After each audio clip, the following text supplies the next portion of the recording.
Hey, welcome to Capturing Christianity. I'm Cameron Bertuzzi, and today we're talking about the rock in Matthew 16, verse 18. Actually, if we look at the extended version, it's Matthew 16, 17 through 19, which is what we'll be talking about today. And I've got Jimmy Akin, the guy below me, and I've got Dr. Stephen Nemes also here. He's been on the channel a bunch.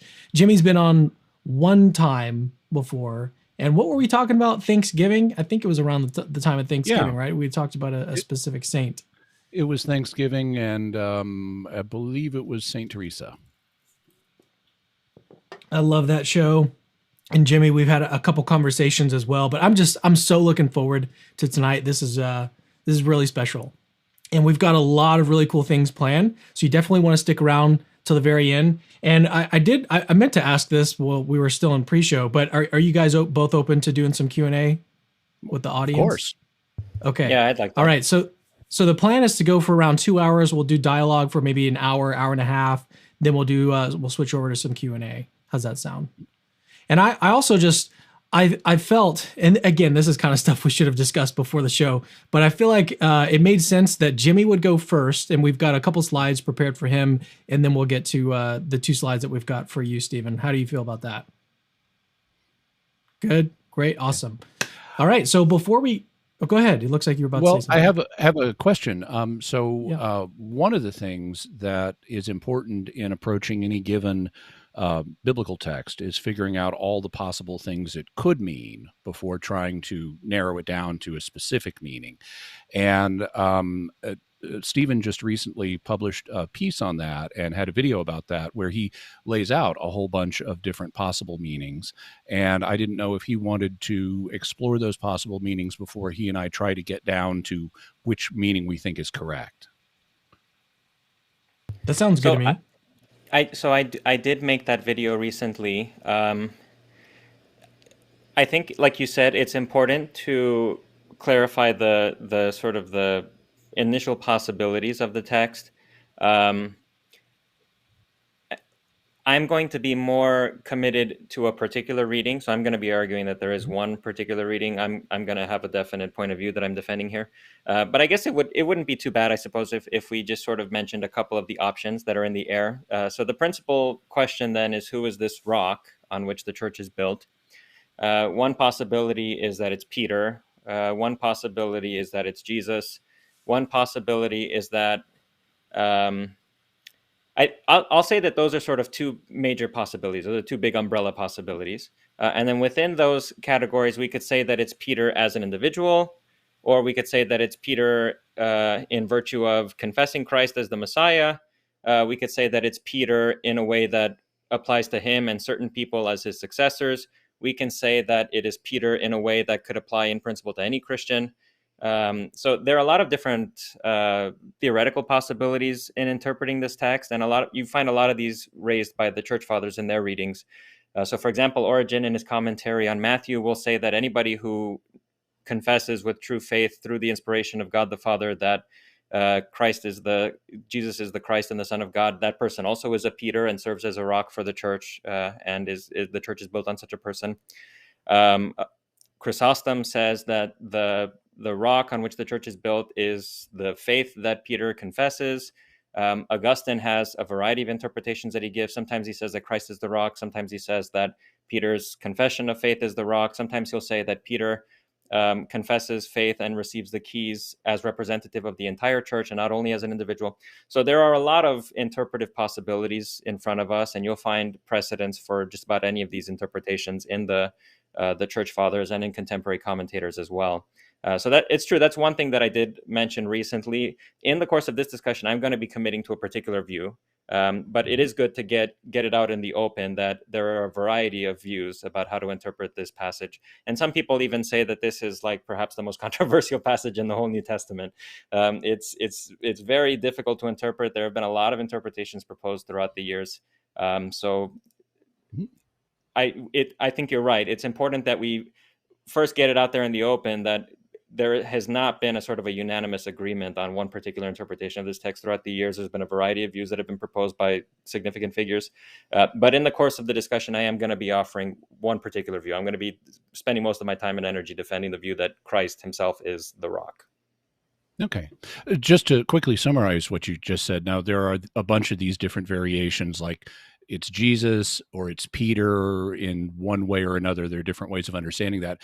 You also mentioned briefly a kind of middle position, which is also common. I just want to call that out so people are aware of it, which is that the rock it's sometimes expressed as Peter's faith. So it's not Peter himself, it's not Jesus, it's Peter's faith, or sometimes it's said to be the revelation that Jesus is the Messiah. It's that theological fact, which is what constitutes Peter's faith.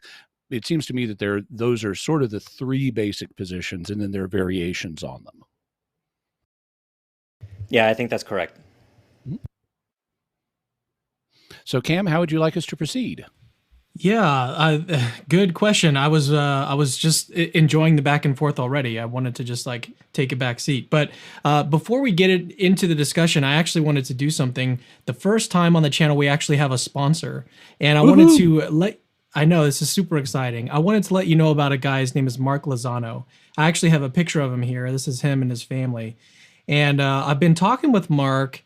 And I just felt like it was time to sponsor with someone like this. And his story, excuse me, is actually really interesting. So he started out as an atheist, and he married, I think this is the correct way that the story goes, is that he hooked up with his wife, and they were battling back and forth for a while because he grew up an atheist and his wife was a Christian. And so they started to battle, and then he started to look into the evidence for Christianity. And he was expecting to basically persuade her of his atheism. But what happened is that he actually got persuaded of Christianity. And at the time, he was working for the NBA, actually. And he was doing all of these different investments. And he had all of these different financial assets that he was investing in. And what he realized after he became a Christian is that a lot of these investment opportunities that he was doing were just unethical with his newfound Christian faith. So he basically almost liquidated all of his assets and then started this new ministry, or this business, Christ-Centered Capital.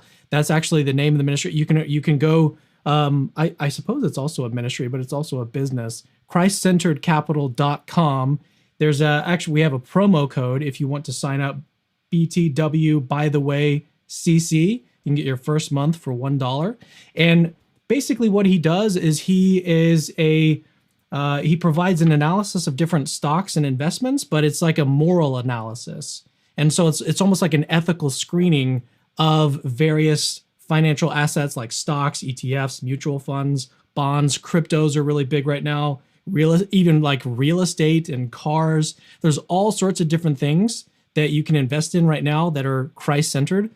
And so what he does is he provides a weekly report of the most talked about investable assets. And what you can do actually for free is you can go to his website and you can sign up for their newsletter. I think it's a once a month newsletter with Christian related market news, stuff like that. But I definitely want you to go check him out. I mean, his story is amazing. I'm actually going to be interviewing him in person here very soon. But I just wanted to let you know about our guy, Mark Lozano, over at Christ-Centered Capital. Again, ChristCenteredCapital.com. By the way, CC, you get your first month for $1. All right, let's get back into the dialogue for today. So I think it's best now, like I mentioned, to turn now to Jimmy, your view. And we've got all of these slides prepared and everything. So just coach me through when to put the slides up, and I'll do that. And then we'll just let the conversation sort of develop organically. Okay. So I guess I should start by saying that I was raised in a nominally Protestant household, and when I was 20 years old, I had a profound conversion to Christ, and I fell in love with God's Word. I decided I wanted to devote my career to God's Word, and at the time, I planned on being a Protestant seminary professor and or pastor, and I wanted to make sure that I did not reflexively fall into a particular theological tradition just because the church I was attending was in convenient driving distance. That's not really a good theological test for truth. Neither is which church has a preacher I like or which church has music I like. So I made a point of studying the theology of all the different Christian traditions, including Catholicism, but I was at one point very anti-Catholic. And so I didn't believe in the office of the papacy, and I didn't believe Peter was the rock. And the way I would have articulated that at the time, I would have said, okay, Greek, Jesus says to Peter, you are Peter, using the word Petros, and on this rock, using the Greek word Petra, I will build my church. And I would say, okay, well, Petros is different than Petra. And I had always heard that Petros referred to a small stone, whereas Petra referred to a large rock. And so I would say to myself, okay, so what Jesus is doing here is he's contrasting Peter with the rock. This is what, if you want to be fancy, you could call antithetical parallelism. So he's saying, Peter, you're this little small stone, but on this great big rock, which is something else, I'm going to build my church. And the most natural understanding of what the great big rock was for me was that the revelation that Jesus is the Messiah, because that's just what they've been talking about. This passage occurs right after Jesus has said, who do men say that I am? And the apostles propose various answers. And then he says, but who do you say that I am? And Peter says, you are the Christ, the Son of the living God. And so that confession, that theological fact, you are the Christ, the Son of the living God, that's what I took the rock to be. And I thought I could defend that. That was my view. But one day I was reading the passage and I started to notice structures in it that made me rethink my position. In fact, they made me change my position on the spot, because I realized these are so compelling. They're even obvious in English. You don't need to even go to the Greek to see this. And they required that Peter be the rock. But before we get to that, and I'll show you those structures, but before we get to that, I want to notice that I was making an assumption with regard to how the parallelism was working. I was assuming that Jesus was contrasting Peter with the rock, that this was antithetical parallelism. Peter, you look like a little small rock, but on this other great big thing, I'm going to build my church. Well, that's not the only way parallelism works. It can also work not antithetically, but synthetically, where the parallel builds on what has just been said. And the way you'd understand the passage in that case is, you may look like a little small stone, Peter, but on the great big rock that you really are, I will build my church. And so we can't simply assume that if there is a difference in meaning between Petros and Petra, that Jesus is contrasting Peter with the rock. He may be using the image of the rock to build on Peter and magnify Peter. Say, you may look like a little stone, but you're really a big rock in God's eyes, and I'm going to use that. Also, notice there's a second assumption in there, which is that these words have different meaning. Now, for us non-Greek speakers or non-native Greek speakers, it can be easy to say, well, Petros has a different ending than Petra. Petros ends in OS, or Omega Sigma, or Omicron S, whereas Petra ends in an alpha, in an A, so they must have different meaning. But that's not true. Even in English, you can have very dissimilar words that have the same meaning, like rock and stone. If I go outside and I pick up a rock, or if I go outside and I pick up a stone, they mean the same thing, even though rock and stone are two completely different words. And so we have to look not at just the form of the word, but how were Petros and Petra actually used. And if you check the scholarly literature on this, you'll find that New Testament scholars, including Protestant scholars like D.A. Carson, will admit that in some early Greek poetry, several hundred years before the time of Christ, Petros and Petra could be used in this small stone, large rock distinction, but that it wasn't consistently that way. and that this difference in meaning was basically gone by the time of the New Testament. It wasn't part of New Testament Greek. And so we've got a real problem if we want to draw a rigid distinction on the difference between Petros and Petra. Also, this conversation in all likelihood wasn't occurring in Greek. It was occurring in Aramaic, as indicated by various Aramaisms that are in the passage. And in Aramaic, the word that would have been used in both cases, as many Protestant scholars will admit, was Kepha, which is where we get Kephas, the Greek form of Peter's name. That's why he's called Cephas in the New Testament. It's just bringing Kepha over into Greek and then into English. So according to many Protestant scholars, there wouldn't have even been a difference in the wording in the original Aramaic conversation.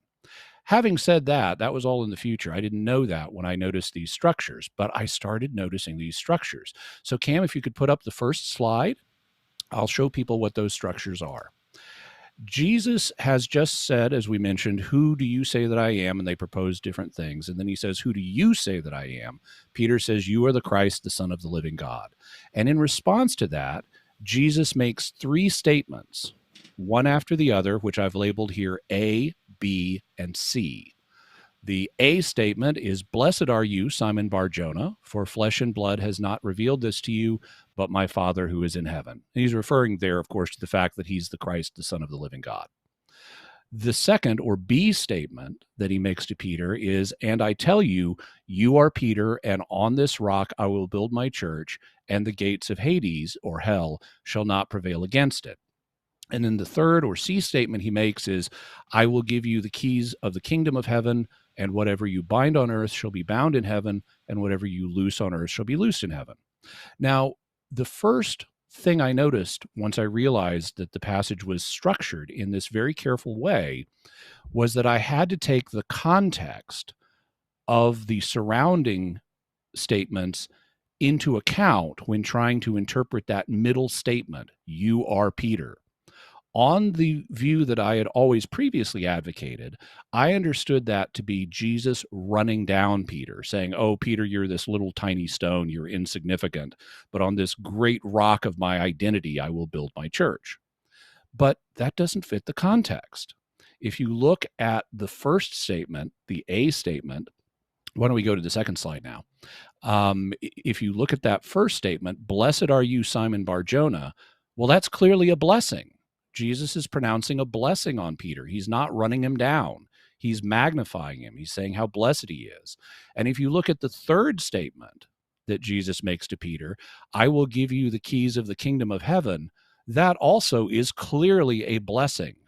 That is not running Peter down. That is magnifying Peter by giving him this amazing gift. And so it really wouldn't scan logically if you read this as, blessed are you, Simon.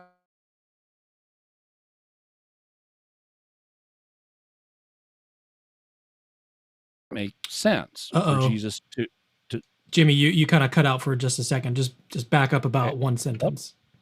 Okay. So it really wouldn't make sense if Jesus is saying, blessed are you, Simon Bar-Jonah, you're an insignificant pebble. I will give you the keys to the kingdom of heaven. If the first statement and the third statement are both blessings on Peter, then we should interpret the middle statement in its context and say that's also a blessing. He's not running Peter down. He's blessing Peter by giving him this name. Now, I also noticed each of these three statements, A, B, and C, has a two-part follow-up.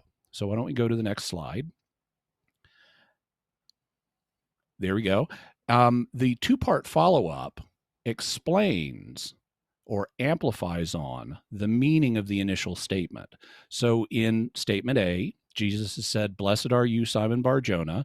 And then in the two-part follow-up, he explains why Peter is blessed. For flesh and blood has not revealed this to you, but my Father who is in heaven. So that's why Peter's blessed. He's received this revelation of Jesus's identity from the Father. In the third statement, the C statement, Jesus has said, I will give you the keys to the kingdom of heaven. And part of what that means is explained in the two-part explanation. And whatever you bind on earth shall be bound in heaven, and whatever you loose on earth shall be loosed in heaven. So that's part of what it means to have the keys. Well, if we've seen that in the case of the first statement and the third statement, the follow-up is an explanation of the meaning of the initial statement, the initial blessing on Peter, then we need to read that middle statement, the B statement, in context as well. And so when Jesus says, "And I tell you, you are Peter," that is explained by the reason he calls him Peter is, "And on this rock I will build my church, and the gates of Hades or hell shall not prevail against it." That's what it means for for Simon Bar-Jonah to be Peter. He's the rock on which Jesus will build his invincible church. So when I realized that, I had to conclude the other arguments I had were weak compared to this. This structure is so obvious, you can see it even in English, and it points to Peter being the rock when you read it in context. Why don't we go to the next slide? Now, one of the things that you frequently find in the New Testament when you are looking at a sequence that is structured is it'll fit one of two patterns. Either it will build up to the last element in the sequence being the important point, or very frequently it will have the center point being the most significant. You see this in a variety of literary structures in both the Old and the New Testament. For example, in the flood narrative in Genesis 6-9, it's a structure scholars call it a chiasmus. It's a kind of inverted pyramid structure where you've got you kind of come up one slope of it, and then you've got its capstone, and then you come down the other side of it, just like a pyramid. And in the case of the flood narrative, the center point is the important point. God remembered Noah. That's the center point of that whole big literary structure. And that's the important thing in the flood. Not just the flood happened, the important thing and why we're all still here is God remembered Noah. You see the same kind of thing in the Gospels, like especially in the Gospel of Mark. It's often called a Markan sandwich, where Mark will have an important thing inserted or sandwiched between two other somewhat less important things. And you see that, for example, in the cursing of the fig tree. In Mark's gospel, Jesus curses the fig tree, which is an enacted parable of him cursing the temple. Then they go clear the temple. That's the middle of the Markan sandwich. And then on the other side of that, they come back and they see the fig tree withered. So really, the fig tree narrative is a kind of enacted parable about the coming destruction and condemnation of the temple. Well, here, it seems to me that middle statement, that's the key one. And I tell you, you are Peter, and on this rock I will build my church, and the gates of hell shall not prevail against it. That's kind of the big declaration. Let's go to the next slide. If you look at that first point, blessed are you, Simon Bar-Jonah, well, that's good, but it seems subsidiary. It doesn't seem as important as that central statement because it's just a blessing on Peter. I mean, he learned this from God, and that's great, but it's not as important as Jesus is going to build his church and it will survive forever. Similarly, if you look at the third statement, I give you the keys to the kingdom. Well, part of what that means is you'll be able to bind and loose, which has to do with governing authority within the church. But governing authority within the church is not as important as the church itself. So once again, that central point, you are Peter, and on this rock I will build my church, and the gates of hell shall not prevail against it. That's the central point that Jesus is making. And in fact, that's also indicated by the overall structure in Matthew 16. Really, when you think about it, this whole section where Jesus is asked about his identity, who do people say that I am? And then he turns, he's really using that as an excuse to get to this point to talk about Peter's identity. So you have two people being discussed in this passage, Jesus and Peter. And really what Matthew is doing in this section is talking about Jesus' identity. He's the Christ, the Son of the living God. And then Jesus uses that to talk about Peter's identity. He's the rock on which the church will be built. So I would say that based on a variety of considerations, including the obvious literary structuring that is going on here, Peter is very clearly the rock. Now, that doesn't mean that it can't have other meanings too. Scripture is multi-layered and has multiple layers of meaning, so I don't exclude other readings. But if you ask what's the primary literal sense of the text, Peter is the rock. All right, let's turn it over now to Stephen. Where would you like to begin? Would you like to respond to some things that he said here, or would you like to go ahead and just go ahead? Why don't I just present my case first, and then maybe we can have some kind of back and forth after that. Okay, sounds good. So if you would, you can pull up my first slide, but you don't have to keep it up as I'm talking. It's just once I move to the next point, then maybe you could bring it up again if that's fine with you. Sure. Okay, so I want to present 5 reasons for thinking that Jesus is the Petra, the rock on which the church is built in this passage. I don't know that any one of these arguments is going to be perfectly convincing, but I think that taken cumulatively, taken together, they make a pretty good case. So let's start with this first one, to talk about the Petros-Petra distinction. Like Jimmy was saying, pretty much all contemporary commentators on this text admit 2 things. The first, that Petros and Petra mean the same thing. These 2 words, by the time of Matthew's composition, have the same meaning. On that, you can see D.A. Carson and other commentators. Second, that Christ, originally speaking in Aramaic, would have used the same word twice, namely Kepha. And he would have said, "You are Kepha, and on this Kepha." So a lot of people today, commentators, don't really have much patience for the idea that because Matthew is using 2 different words, therefore he doesn't think Jesus is referring to the same thing. And a lot of times they will give these reasons why not to take this argument seriously, because the words mean the same thing in any case, and Jesus would have been using the same word in Aramaic. But I think actually that this argument can be turned around, because granted that the 2 words mean the same thing, and the fact that Jesus would have used the same word Kepha twice in the original, there is no reason for Matthew to have Jesus say Petra at all in this passage, unless he means to distinguish between Petros, Peter, and some other thing, Petra.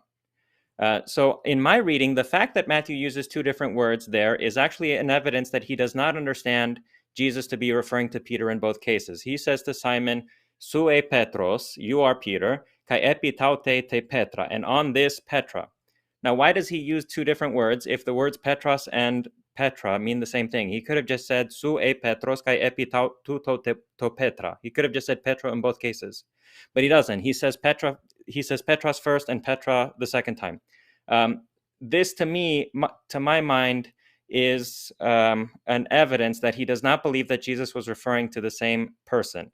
Simon is being called Petros because he is of the Petra, whereas Jesus is referring to himself as the Petra on which the church is built.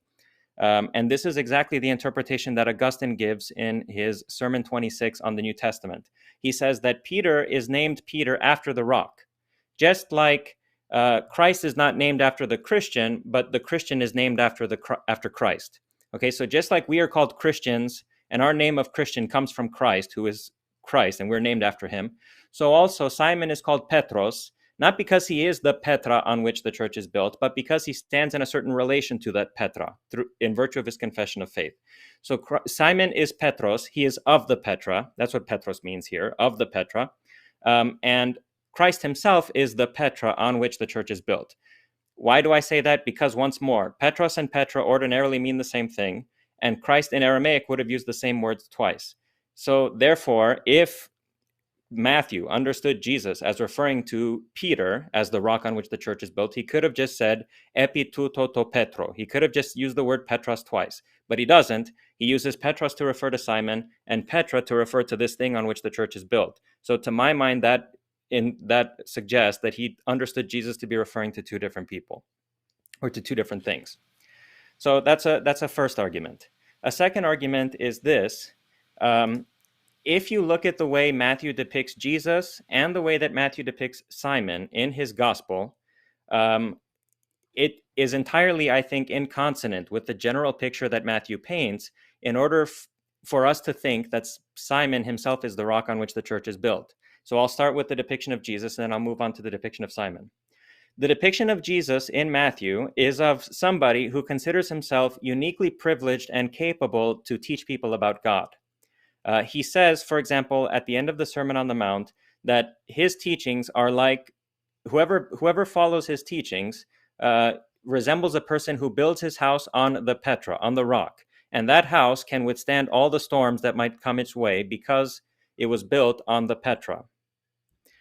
Later in Matthew chapter 11, verse 27, he says that nobody knows the Father except for the Son and anyone to whom the Son wishes to reveal him.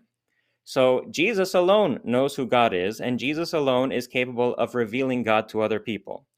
In Matthew chapter 21, he says that he is the stone that the builders rejected, and that later became the cornerstone on which the house was built. Now, admittedly, there he uses a different word. The word is lithos and not petra, but stone and rock are not such different things, once more.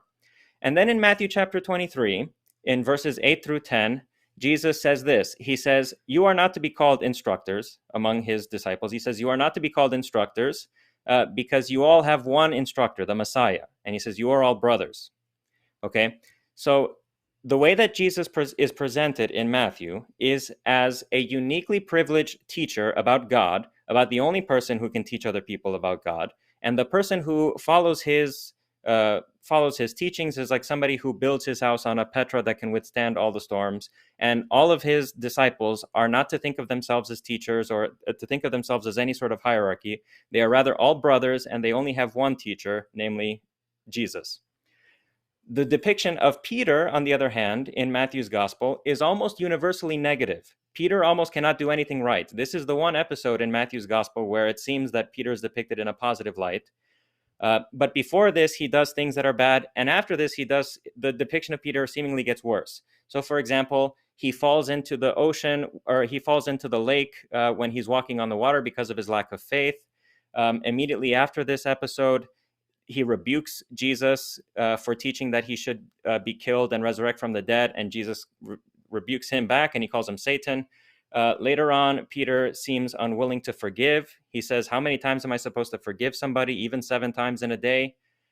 He asks what material benefits and compensations can they expect for following Jesus. And then what's most interesting of all is that the very last mention of Peter, explicit mention of Peter in the Gospel of Matthew, is the fact that he denies Jesus 3 times and then he goes away to weep bitterly. After that moment in which Peter denies Christ and he weeps bitterly, there is no more mention of Peter in Matthew's Gospel at all. Now, it's true that when Jesus resurrects, the 11 go to meet him at the mountain. Okay, but Peter is not mentioned by name. There is no story in Matthew's Gospel of Peter's restoration to Jesus like there is in John. There is no mention in Matthew's Gospel of Peter being reconciled to Jesus and to the rest of the disciples. He disappears into the crowd by the time you get to the end of the Gospel. So if you think that Peter is the rock, you have the unfortunate effect of turning Matthew into a polemic against Petrine primacy, because Peter never acts like a rock. And the last thing that Matthew mentions about Peter is the fact that he denies Jesus 3 times and he weeps bitterly. So the second point that I want to make is that it's entirely inconsonant with the way that Matthew depicts Jesus and the way that Matthew depicts Peter to suppose that Peter himself should be the rock on which the church is built. Now, this depiction of Peter in Matthew's gospel has even led, for example, the scholar Stan Gundry to write a book where he thinks that for Matthew and for Matthew's community, Peter was an apostate and a false disciple. I think that's extreme. I wouldn't go that far, but I do agree with him that the depiction of Peter in Matthew's gospel is so negative that it does not make any sense. It is totally inconsonant with Matthew's depiction of Peter that he should be the rock on which the church is built. So that's my second reason. Okay, so once more, my first reason is that Matthew uses 2 different words, even though every commentator grants that he did not have to in principle. The fact that he uses 2 different words means that he's referring to 2 different people.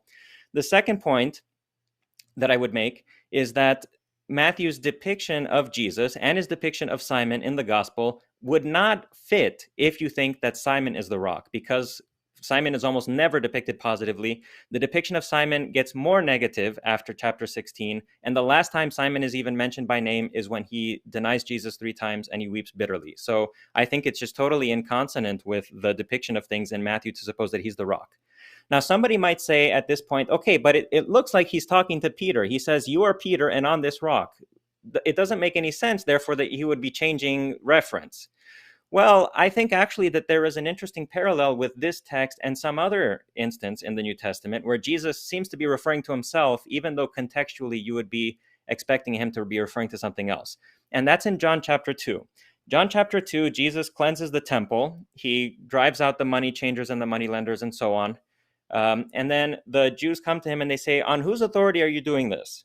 And Jesus says, destroy this temple and I will rebuild it in 3 days.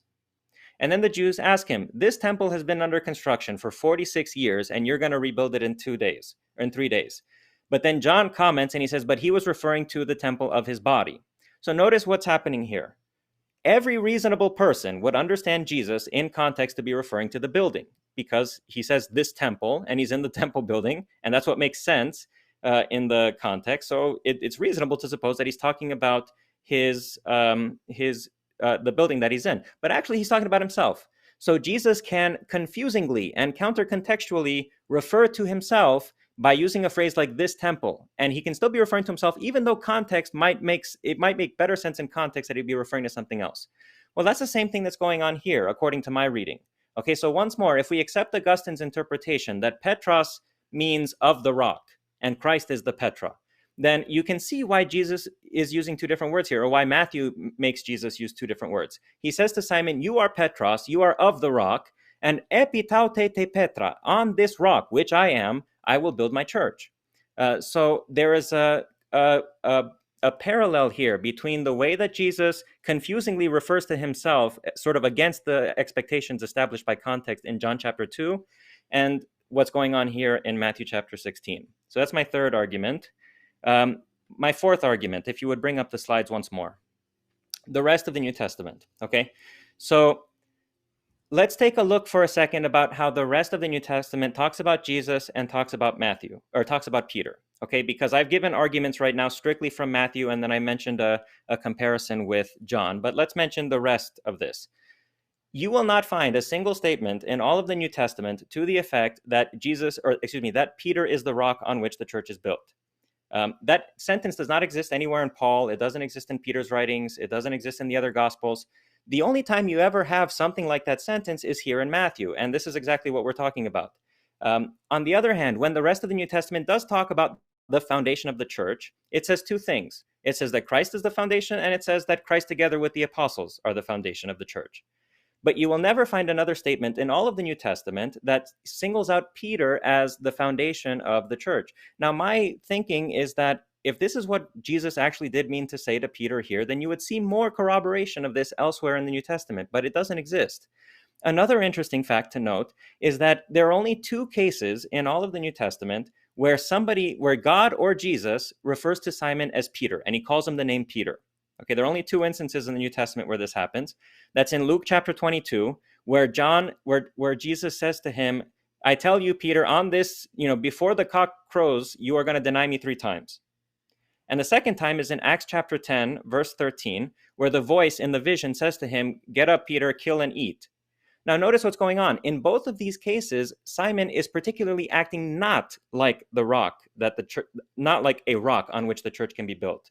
In Luke, Jesus tells him, Peter, you are going to deny me 3 times before the rooster crows.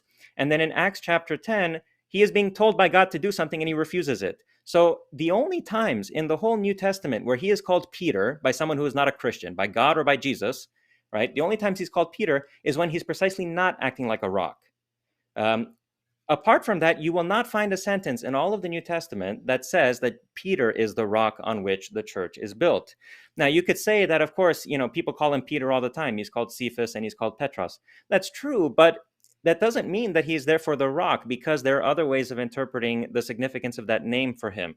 And I think that it would be circular in the present context to bring up that fact, because how we interpret what's happening here in Matthew 16 is going to inform our interpretation of this habit of the early Christians of calling him Cephas or Peter. So I don't think the mere fact that Christians call him Peter means very much. What we say about Matthew 16 is going to inform what we say about the rest of that. So my next argument is then you would expect further corroboration in the rest of the New Testament for the idea that Peter is the rock on which the church is built, but you don't find it. He is only called Peter by Jesus or by God in circumstances when he's not acting like the rock. So there's a kind of irony in the usage. And you will not find a sentence in all of Revelation or in all of Paul or in all of anything else to the effect that Peter is the rock on which the church is built. That doesn't exist elsewhere. The only time the rest of the New Testament talks about the foundation of the church, it refers to Christ or to Christ together with the apostles. So I think that this is a further reason for not thinking of Peter as the Petra on which the church is built. And then finally, notice here, okay, so if we go to Matthew chapter 16, verse 18, it says, "You are Peter, you are Petros, and epitaute te Petra, on this rock I will build my church, and the gates of Hades will not prevail against it," against autes. Now this pronoun, it, autes, is ambiguous. It can refer to two things in the previous sentence. It can refer to Petra, or it can refer to ecclesia, church. Okay. Now, the normal reading is to understand it to refer to the church, because that is the nearest noun in the sentence. But in principle, it can refer to Petra. And the reason why I think it refers to Petra is because in all of the New Testament, the church or Peter are never said to combat with Hades. All right. You won't find a sentence where the church and Hades are being put together in one and the same place. However, there are at least two places in the New Testament where Jesus is put in connection with Hades as its conqueror. The first place is Acts chapter 2, where Peter talks about the resurrection of Christ, and he references a psalm that says, "You will not abandon my soul to Hades." Okay, so Peter refers to Jesus as a conqueror of Hades in the Pentecost sermon. And furthermore, in Revelation chapter 1, verse 18, Jesus says, I was dead and am alive. I have the keys of death and of Hades. So in Revelation, Jesus is put in connection with Hades as its conqueror. In Acts chapter 2, through the sermon of Peter and through an interpretation of the Psalms, Jesus is once more put into connection with Hades as its conqueror. But you will not find a sentence in the New Testament that puts the church in connection with Hades like that. The church is not set to conquer Hades, whereas Christ is. So for that reason, I think that when it says the gates of hell will not prevail against it, that it is the Petra. And that Petra is Christ, against whom the gates of Hades did not prevail because he rose from the dead. So these are then for my reasons for thinking that Christ is the Petra. Now, one point where I do agree with Jimmy is I do agree that there is a chiastic structure in this passage.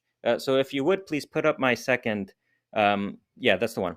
So one place where I think, Jimmy, and you can respond to this, I suppose, after I'm finished here, and I should be finished soon. One point where I think, Jimmy, your argument is not perfectly convincing. I think, for example, if you have verse 17 is about Peter, verse 19 is about Peter, okay? From that, it does not follow that verse 18 is about Peter, because you can have a chiastic structure. You don't need to have two verses on either extreme being about the same thing as the verse in the middle. The verse in the middle can be about something else. So this is how I understand the chiastic structure in Matthew chapter 16. There is an initial statement about Peter's knowledge. There is a second statement about Peter's authority. There is a middle statement about Christ. And then it returns to this question about Peter's authority, and then it ends with another statement about Peter's knowledge. So here's how I will explain this. The first part is this: "Blessed are you, Simon Bar-Jonah, for flesh and blood has not revealed this to you, but my Father who is in the heavens." That's a statement about Peter's knowledge. He knows who Jesus is. The second point is this. He says, "And I tell you that you are Petros, you are of the rock." Okay, so scholars disagree about whether Simon already had this name or whether he was being awarded this name here. I think personally it doesn't matter. All that Petros means is that he is of the rock. The middle statement, this is the important part. "And on this Petra, on myself, on Christ, I will build my church, and the gates of Hades will not prevail against it," namely me, the Petra. So Jesus is saying, you know who I am. You live up to this name of Petros because you recognize me as the rock. I will build this church on myself, who am the rock. The gates of Hades will not prevail against me because I'm going to rise from the dead. And when Jesus rises from the dead, I will give you the keys of the kingdom of heaven. That's another statement about Simon's status or authority. He is going to be rewarded with the gospel of Christ's resurrection, which I understand to be the keys of the kingdom of heaven, in keeping with Zwingli, but I think also that you can make a case that this reading is in John Cassian and Hilary of Poitiers. And then finally, it terminates with another statement about knowledge. What you will bind on earth will have been bound in heaven, and what you will loose on earth will have been loosed in heaven. Why is that? Because unlike the Pharisees, who bound and loosed whatever they wanted, Peter is going to bind and loose in accordance with the gospel, in accordance with Jesus's teachings and the message of his resurrection, and he is going to make right decisions about what to bind and loose, because he will be led by the gospel and not by his own ideas. So I agree with Jimmy that there is a chiastic structure. It's just I don't agree that if there is a chiastic structure, or I don't agree that if verse 17 and 19 are about Peter, therefore verse 18 is about Peter.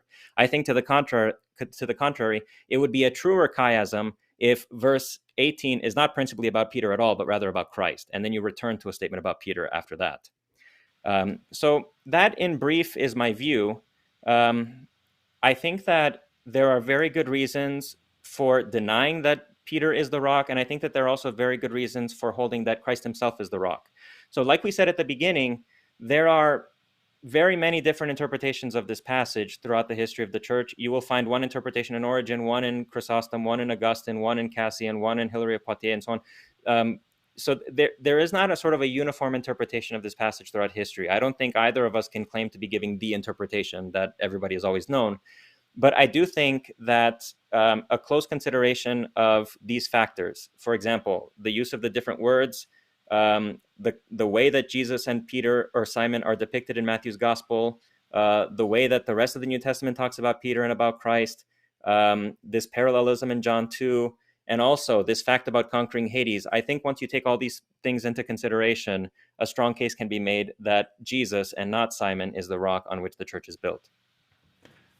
So Jimmy, I'm going to go ahead and just let you come back in, and because Stephen's been going a while, and I actually feel like I wasn't timing it, but I think that you guys almost went about the same amount of time. So it was great on both sides. So I'm really looking forward to what's about to happen next. So Jimmy, pick up wherever you'd like to pick up. Well, I thank Stephen for his presentation, and and especially for pointing out some of the things we agree on. It's a little hard to know where to start because there was so much there. One thing that Stephen did was appeal to various interpretations of the Church Fathers, and I think the Church Fathers are great. I think we should study their writings. In fact, I wrote a whole book about the writings of the Church Fathers. I'm interested primarily, though, in what does the New Testament say? And I think that the New Testament very clearly indicates that in Matthew 16, Peter is the rock. Having said that, I want to point out that it is often neglected, and this can frequently be true in apologetics, particularly in the Protestant community.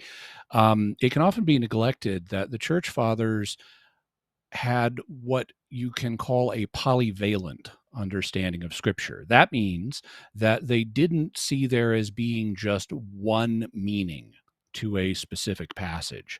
The Church Fathers were perfectly comfortable with seeing multiple layers of meaning in various passages, including this one.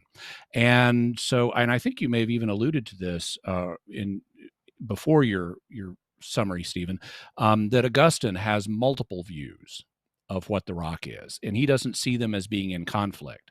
So in order to appeal to the Church Fathers, it is not sufficient from an apologetic perspective to say, well, here I have this early Christian writer who, in explaining this passage, mentions something other than Peter being the rock, because they could, as various ones of them did, hold multiple views of what the rock is. So what you really need is a church father denying that Peter is the rock. And that's something that is much harder to find. Even if you could find it, though, I care about what does the exegesis of the New Testament say. And I don't find the case that you made convincing, because I notice certain characteristics of it. One of the elements of your case instead of dealing with a let's walk through this step by step and see what we can make of the passage itself, I noticed a lot of leaping away from the immediate context and appealing to other places in the New Testament instead of trying to say, well, here we've got Matthew 16 verses 17 to 19. Let's walk through them a piece at a time and see what they say and what we can figure out from the immediate context. There were regular appeals to things that are just elsewhere in the New Testament that are at best distant context. So that's just something I would reflect on. Now, in terms of your 5 arguments, the first one, Petros and Petra. Could I Yeah. very briefly just make a response to what you said?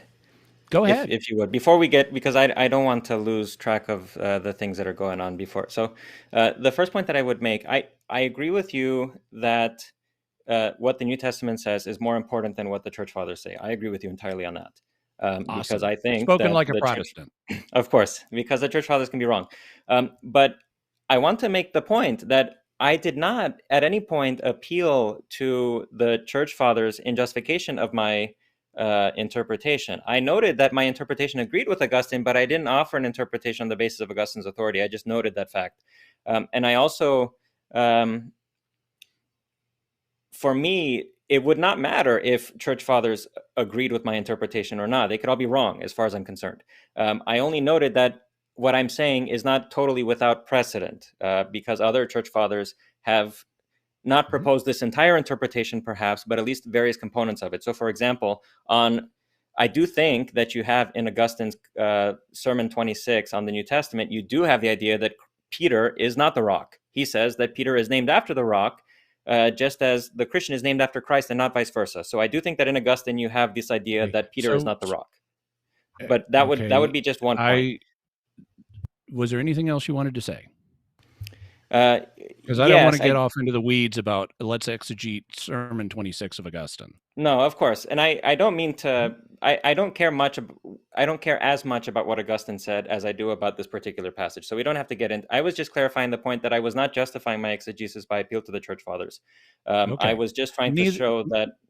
Neither am I. Although I would note, just as a point of interest, lots of the church fathers agree with me too. So we don't want to falsely portray the ideas in the church fathers. No, of course. The second point that I would make in response is I don't agree with you that I was interpreting this passage without getting into the weeds, because the first 2 arguments that I gave were specifically limited to the Matthean text. So the argument about Petros and Petra is an argument about Matthew, and the argument about the depiction of Jesus and Simon in Matthew is also an argument strictly about Matthew. So it's the first 2 arguments are strictly from the Matthean text itself. It's only once we get into the 3rd, 4th, and 5th argument that we start to branch out into the New Testament as a whole. So I don't think that it would be fair to say that my arguments are built from the whole New Testament only. I didn't say that. I said that you tended to leap over the immediate context. And the immediate context is not the entire book of Matthew. In exegesis, you read any book on exegesis you want, it'll say, okay, when you're trying to interpret a passage, you need to look at that passage first. That's your primary source of information. Look at the immediate context. If you after you've done that, you can then expand it to other things in the same document. That's a remote context. And then you can expand it to other books by the same author. That's an even more remote context. And then you can expand it to other books yet, which is even more remote context. But your argument, with the exception of argument 1, really didn't deal with the immediate context. Only the Petros Petra argument did. And I don't find that convincing. I mean, I agree with you that Jesus could have said Petros twice, and he didn't. Well, why might that be? Well, hypothetically, it could be because he's changing the subject. And Petra refers to something different than Petros. I think for the reasons I indicated, that's not what's happening. It could be, here's option number 2, if you do want to say that he's meaning something different by the word Petra, like large stone, it could be he's using synthetic parallelism and saying, okay, Peter, you look like a little stone, but on the big rock you are in God's eyes, I'm going to build my church. Or on the big rock you're going to grow into, I'm going to build my church. Third possibility, simple stylistic variation. Even in every language, we don't like repeating the same word too often in a row. And so we have things like pronouns and synonyms and alternate forms of the word. And that could be what's going on here. Jesus didn't, or Matthew rather, because this was really in Aramaic, Matthew just didn't want to repeat the word Petros that closely twice in succession. So he used a variant, he used a synonym for the same thing and expected his reader to pick up on the meaning. Just like if I was talking to a doctor named Stone, and I said to this doctor, let's say it's at an awards ceremony and we're going to build a wing of the hospital in his honor. I could say, Dr. Stone, you're a marvelous physician. And on this rock, we're going to build a whole new wing of the hospital. Well, I just made a shift even more dramatic than between Petros and Petra. If I go from stone to rock, that's a very different word, but the audience would understand it means the same thing. I'm referring to the same guy. I'm not referring to something other than Dr. Stone, who was the subject under discussion. And in the same way, Peter is the subject under discussion in this passage. So there are multiple reasons why I don't think that your first argument is particularly persuasive. When it comes to your second argument about Matthew's depiction of Peter, well, all of the Gospels depict the disciples as slow on the uptake and as making mistakes. And I think it is misleading to single Peter out in this regard, because they all, and especially in Mark's account, they all are clueless at times. But Jesus also sees something in them and they do things right. And that's included in Matthew's case. And I mean, you mentioned, for example, Matthew falls into the water when he tries walking on it. Yeah, but he was the one that got out of the boat. He took the initiative and said, Lord, if it's you, let me come to you. And he did. And then Peter had a failing. But he initially did something right. And you look at these different Petrine passages, and Peter regularly does something right, and then he does something that's not as good. So Matthew does not present us with a uniformly negative portrait of Peter. He presents us with a mixed portrait of Peter, just like the other Gospels do. And of course, as you know, the standard way that scholars have looked at this is, well, the Gospels, the apostles were not fully understanding Jesus and not fully on board with his program. And they were much weaker than they were pre-Pentecost than after Pentecost. God's grace transformed them and made them what they needed to be. And so, sure, Peter is mixed, particularly in his performance before Pentecost, but afterwards, he is a lion. I mean, he is the principal subject of the first 12 chapters of Acts. It is Peter, Peter, Peter, Peter, right and left, with barely any mention of the others. And so he definitely became the rock that he needed to be. In terms of your third argument, destroy this temple. Before you go into it, can I respond to some of the points that you've made yet? Because I will forget everything that you say, and if you go over every argument in order. So let me respond. Go ahead. I was going to suggest that Jimmy respond to all of them, just because I think that you responded to his in your opening statement. So, I mean, I'm kind of torn here. I want to let Jimmy continue, but I also, Stephen, I don't want you to forget what he's saying. So why don't we do like you just suggested, Stephen? Why don't we go ahead and pause here and then go through some of the things that Jimmy said? Sure, because otherwise your arguments, yeah, your arguments we've got, and I can pull them back up. But for the things that Jimmy just said, and I'll stop talking. Go ahead. Yeah, because I will not be able to remember everything that Jimmy says. I can't listen to him and also take notes at the same time. I have to do one or the other. So the first thing I would say, Jimmy, is that with respect to Petros and Petra, I think you have to make a choice whether you think Petros and Petra mean the same thing here or they don't. Because I can agree with you in the abstract. Just take these words in the abstract, and there's a way to make them mean that Peter is the rock. But you cannot be, I think, so open about whether Petros and Petra mean the same thing. If they do mean the same thing, then you have you have Jesus Matthew unnecessarily using two different words and introducing an ambiguity that doesn't have to be there. He could very easily have just used Petros twice. On the other hand, if you don't agree I provided two possible explanations. There are multiple reasons that could be the case that don't necessitate Jesus being the rock. That's my point.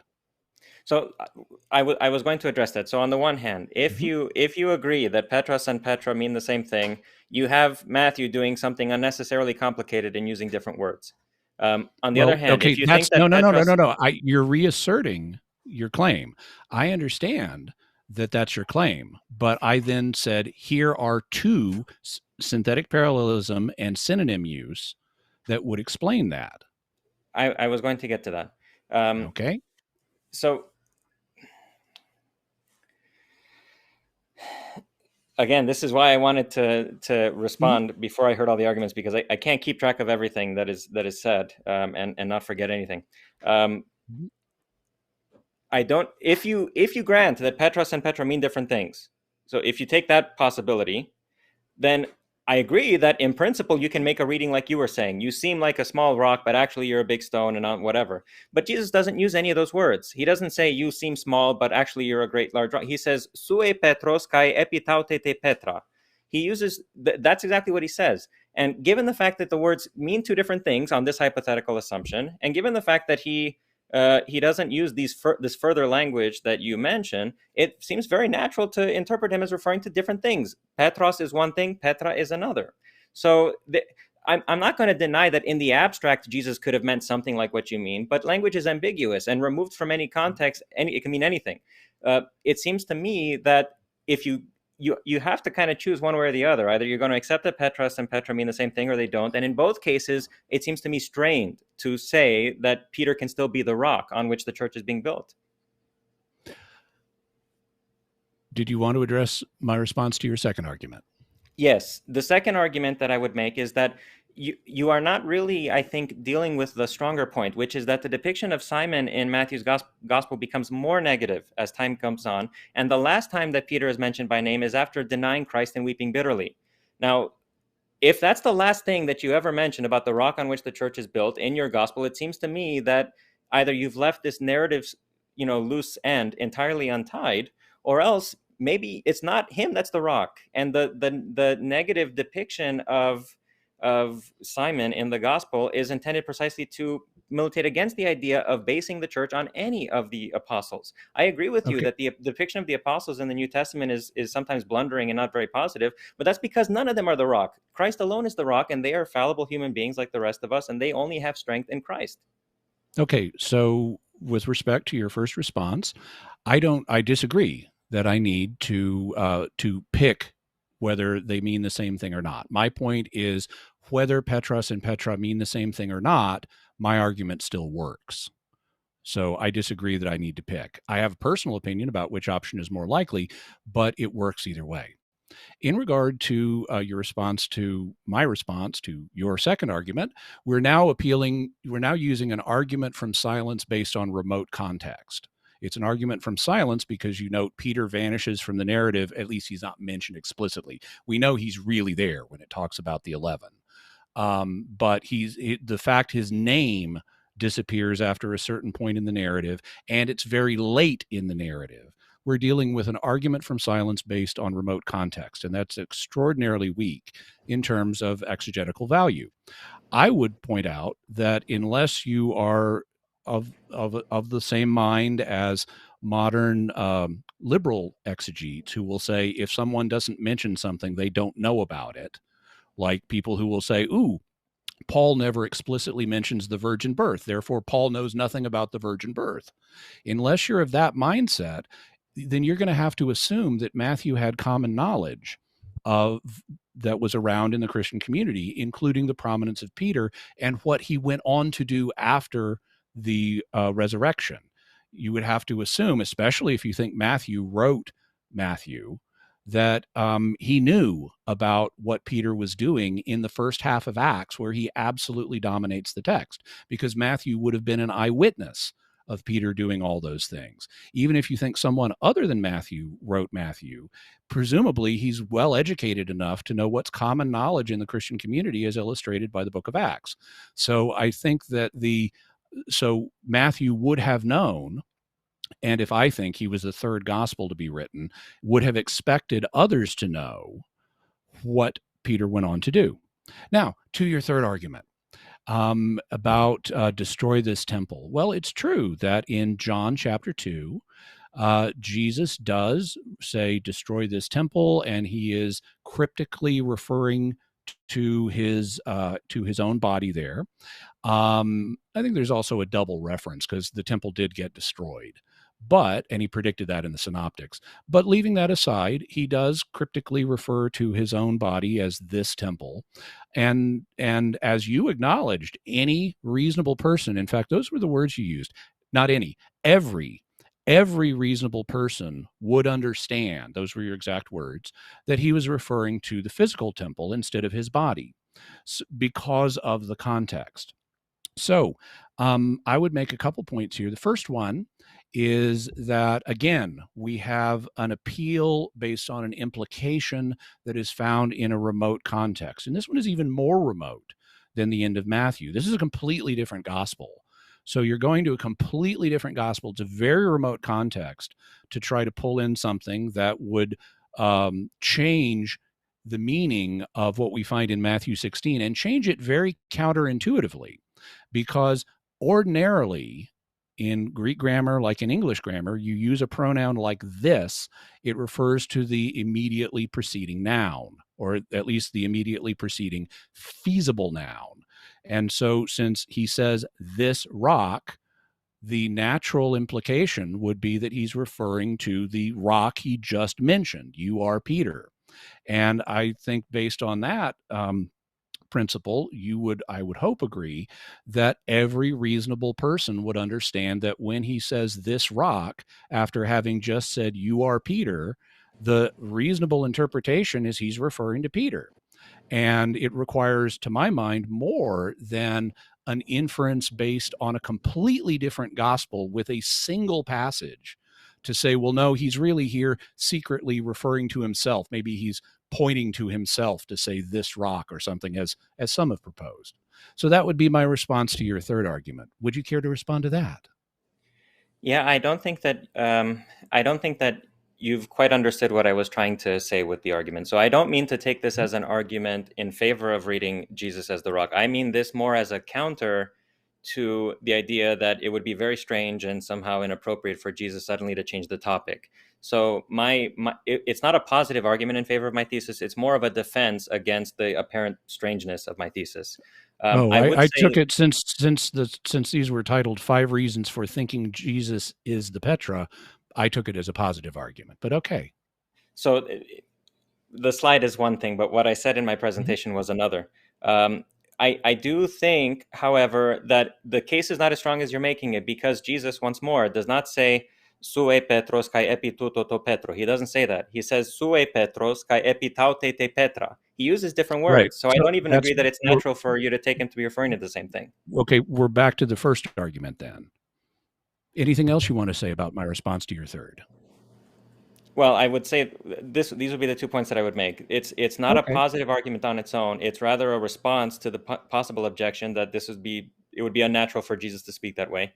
And the second point that I would make is that it is not at all obvious that Jesus is referring to Petros, because he doesn't use the same word. So if for example, when you gave that example, Mr. Stone and on this rock or whatever, it does not sound natural to me at all to hear you refer first place to Dr. Stone and then on this rock. To my mind, the most natural reading is that when you say rock, you're referring to somebody else or to something else. And it does not seem natural to me at all for you to say, you, Dr. Stone, you are Dr. Stone and on this rock. That doesn't sound natural to me at all. Well, it may or may not sound natural, but I think most people at the award dinner we're envisioning would pick up on my meaning. To your fourth argument, you alluded to the rest of the New Testament. And again, this is very remote context. We're way outside of the immediate context. We're not dealing with the passage itself. Having said that, Peter is actually extremely prominent, both in the Gospels and in the book of Acts. He's clearly the de facto leader of the apostles. By the way, he's their regular spokesman. He regularly takes the initiative to speak on their behalf. He, as I mentioned, dominates the first 12 chapters of Acts before the story changes to start following Paul instead of following Peter. Now, you also, I believe it was in this part of your argument, you said that, well, he's not called the foundation anywhere else. Well, there are a couple of things I'd have to say about that. The first one is that's again an argument from silence. You can make exactly that argument with just about anything you want, that, or at least with very many things, because there are a lot of things that are mentioned only in one passage or in two passages or something like that. And if you then exclude those passages from consideration and say, well, I want this to be mentioned elsewhere before I'm convinced, well, you've just created an argument from silence that ignores the evidence that's right in front of you. For example, the fact that Jesus was born in Bethlehem is mentioned only in two passages, in Matthew and in Luke.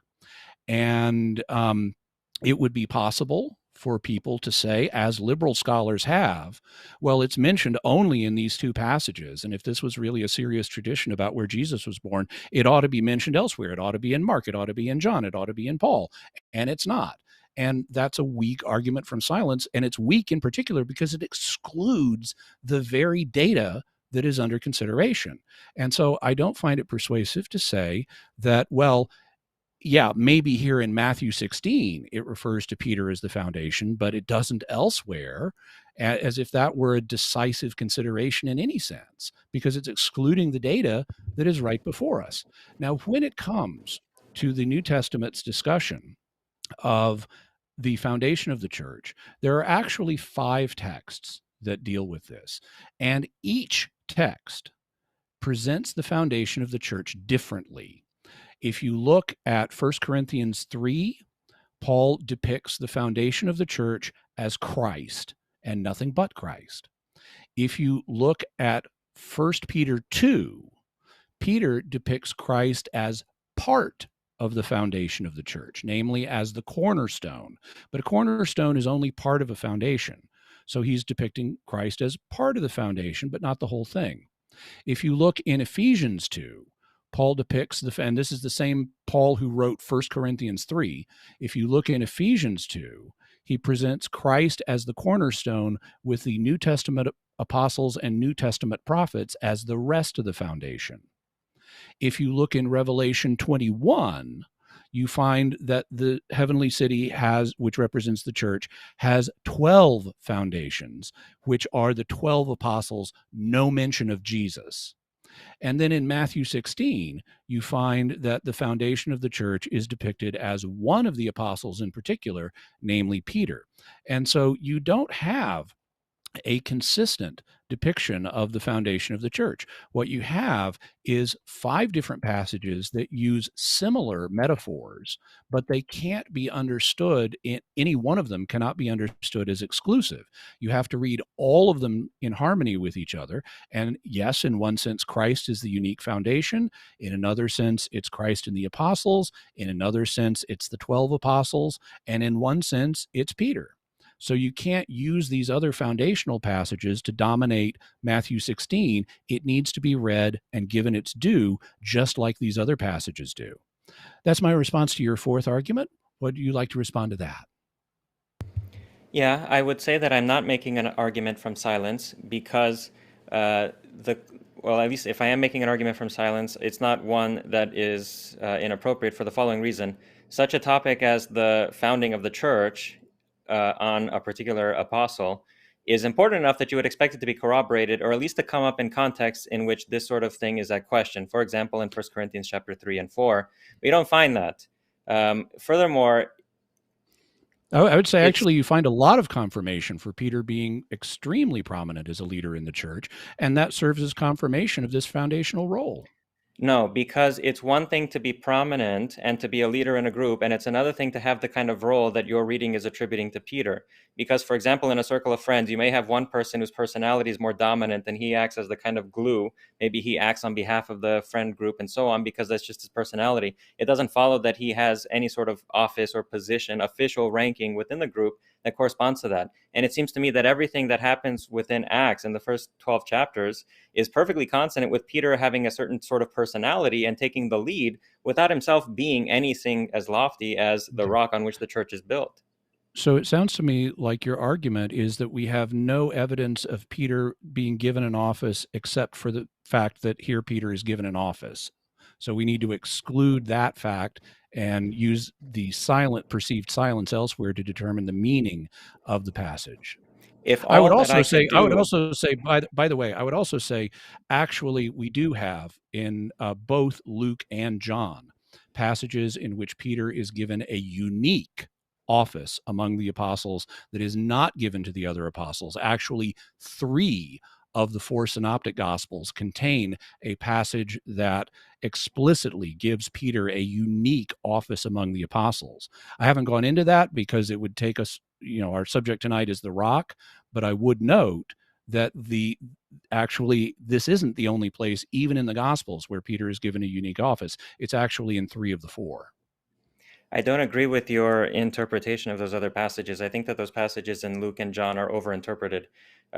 If they mean anything other than Jesus telling Peter, hey, when things turn around, you need to be a source of comfort and exhortation for your brethren. That doesn't mean anything about an office. Anybody can do that who has the Well, gospel. And I also actually, don't agree with you that this passage in involves Luke Peter being given an 22, office. I don't think that's in the in, passage at all.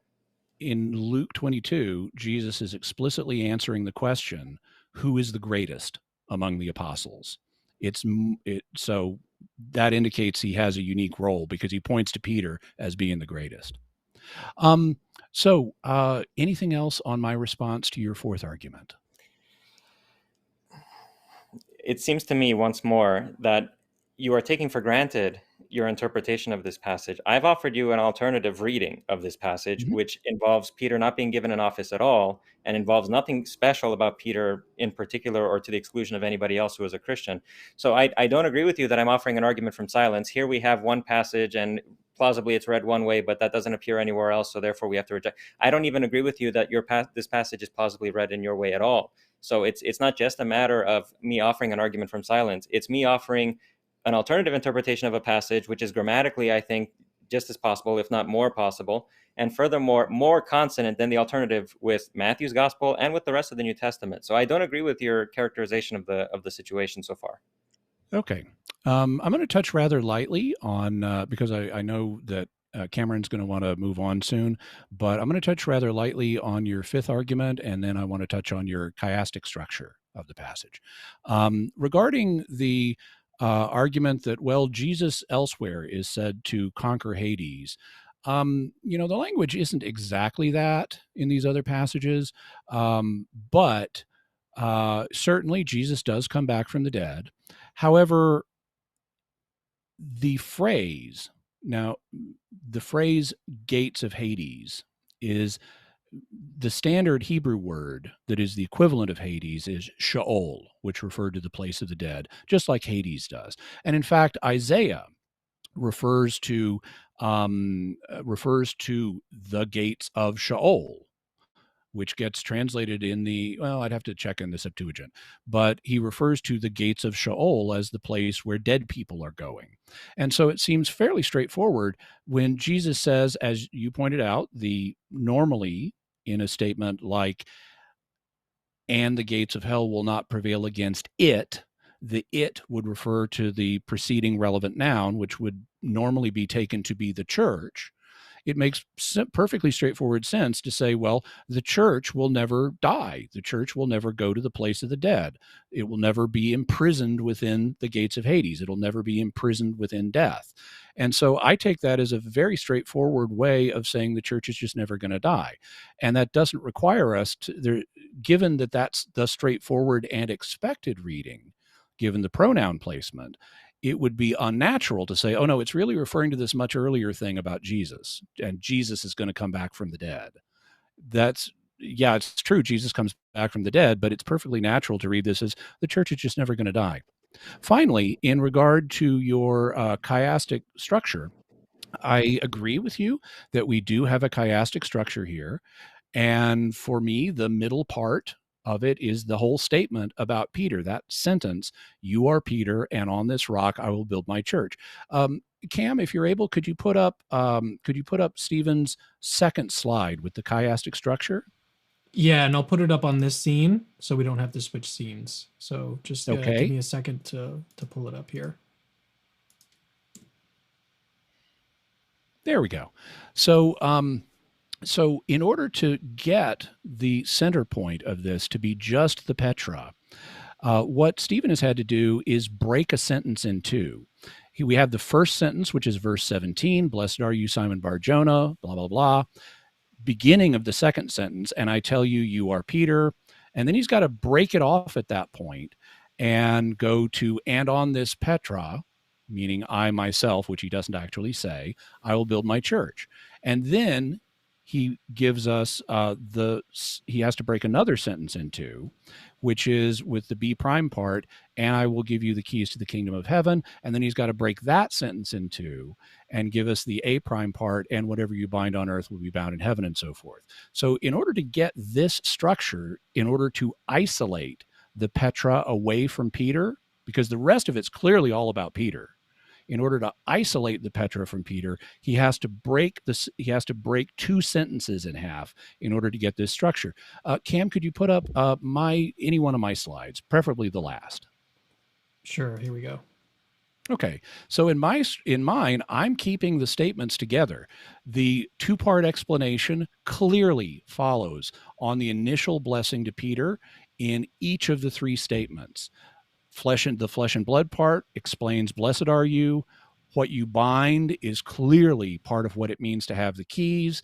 And on this rock is clearly part of what it means to be Peter. So I think my chiastic structure better reflects the actual literary form of the text, and I don't have to break sentences in weird ways in order to isolate the rock of the church from Peter. Thank you.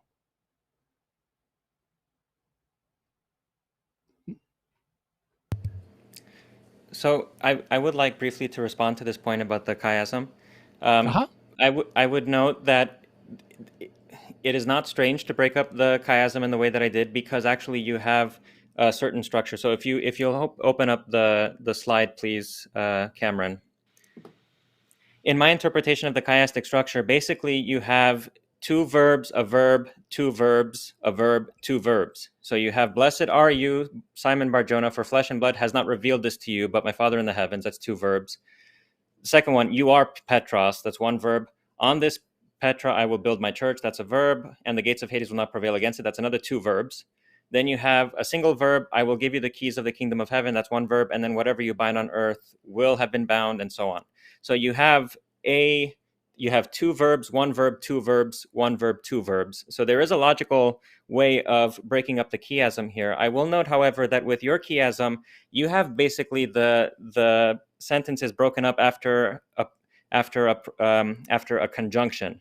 So if you would open up, please, his slide with his reading.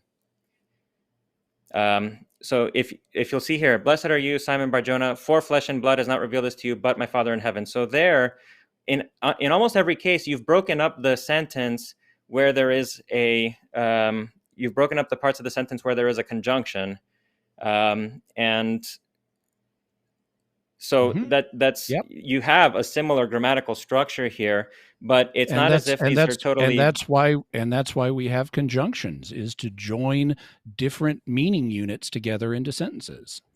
I agree with you. However, there is a certain point here. So in C1, you do not have a conjunction breaking off the next part of C1. So the pattern of breaking with a conjunction falls apart there. Now, I don't think that this is a very strong point, because strictly speaking, what makes a chiasm is not the conjunctions or the verbs and all that. It's what's being talked about. It's the actual topic. So you can still have a chiasm even if you don't have exactly the same grammatical structure in both cases. But I will note that I have this pattern in my interpretation of the chiasm. You have two verbs, one verb, two verbs, one verb, two verbs.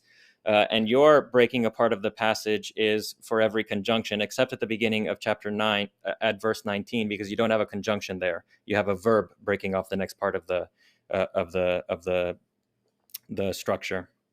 Yeah, mine is semantic, meaning it's based on meaning units. And I think that the meaning units are much more obvious to a reader of Matthew's gospel than counting how many verbs are present in a particular run of text. So I would say that I think mine is the more obvious in a literal sense. It's the more obvious structure of this text. Whether it's obvious depends on how you interpret the name Petros. Again, if you take Petros as meaning of the rock, like I did, like Augustine does, and if you see in the differentiated usage of Petros and Petra a difference of referent, then it does not seem to me at all obvious that your way of breaking apart the text is the right way. Yeah, I would disagree there because remember, when I started studying this text, I was of the opinion that Peter is not the rock and that the Petra is something different than Peter is. So I didn't do this as an ad hoc move to make this fit Peter being the rock. I came at it from the other perspective. I came at it saying Peter is not the rock, and this set of structures was so obvious to me that I had to change my view. See, I think you were right at the first and you were wrong later. So you should go back to your initial opinion. My view, by the way, is one that is shared by numerous Protestant scholars. Now, I don't say that as if that's proof of anything, because of course it's not.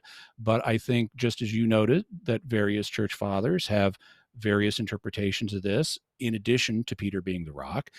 Loads of very qualified Protestant scholars, D.A. Carson, F.F. Bruce, tons of others, R.T. France, agree that, yeah, Peter is the rock. They then try to build a firewall to say, well, yeah, but that doesn't mean there are later popes. And that's a separate issue that has to be talked about.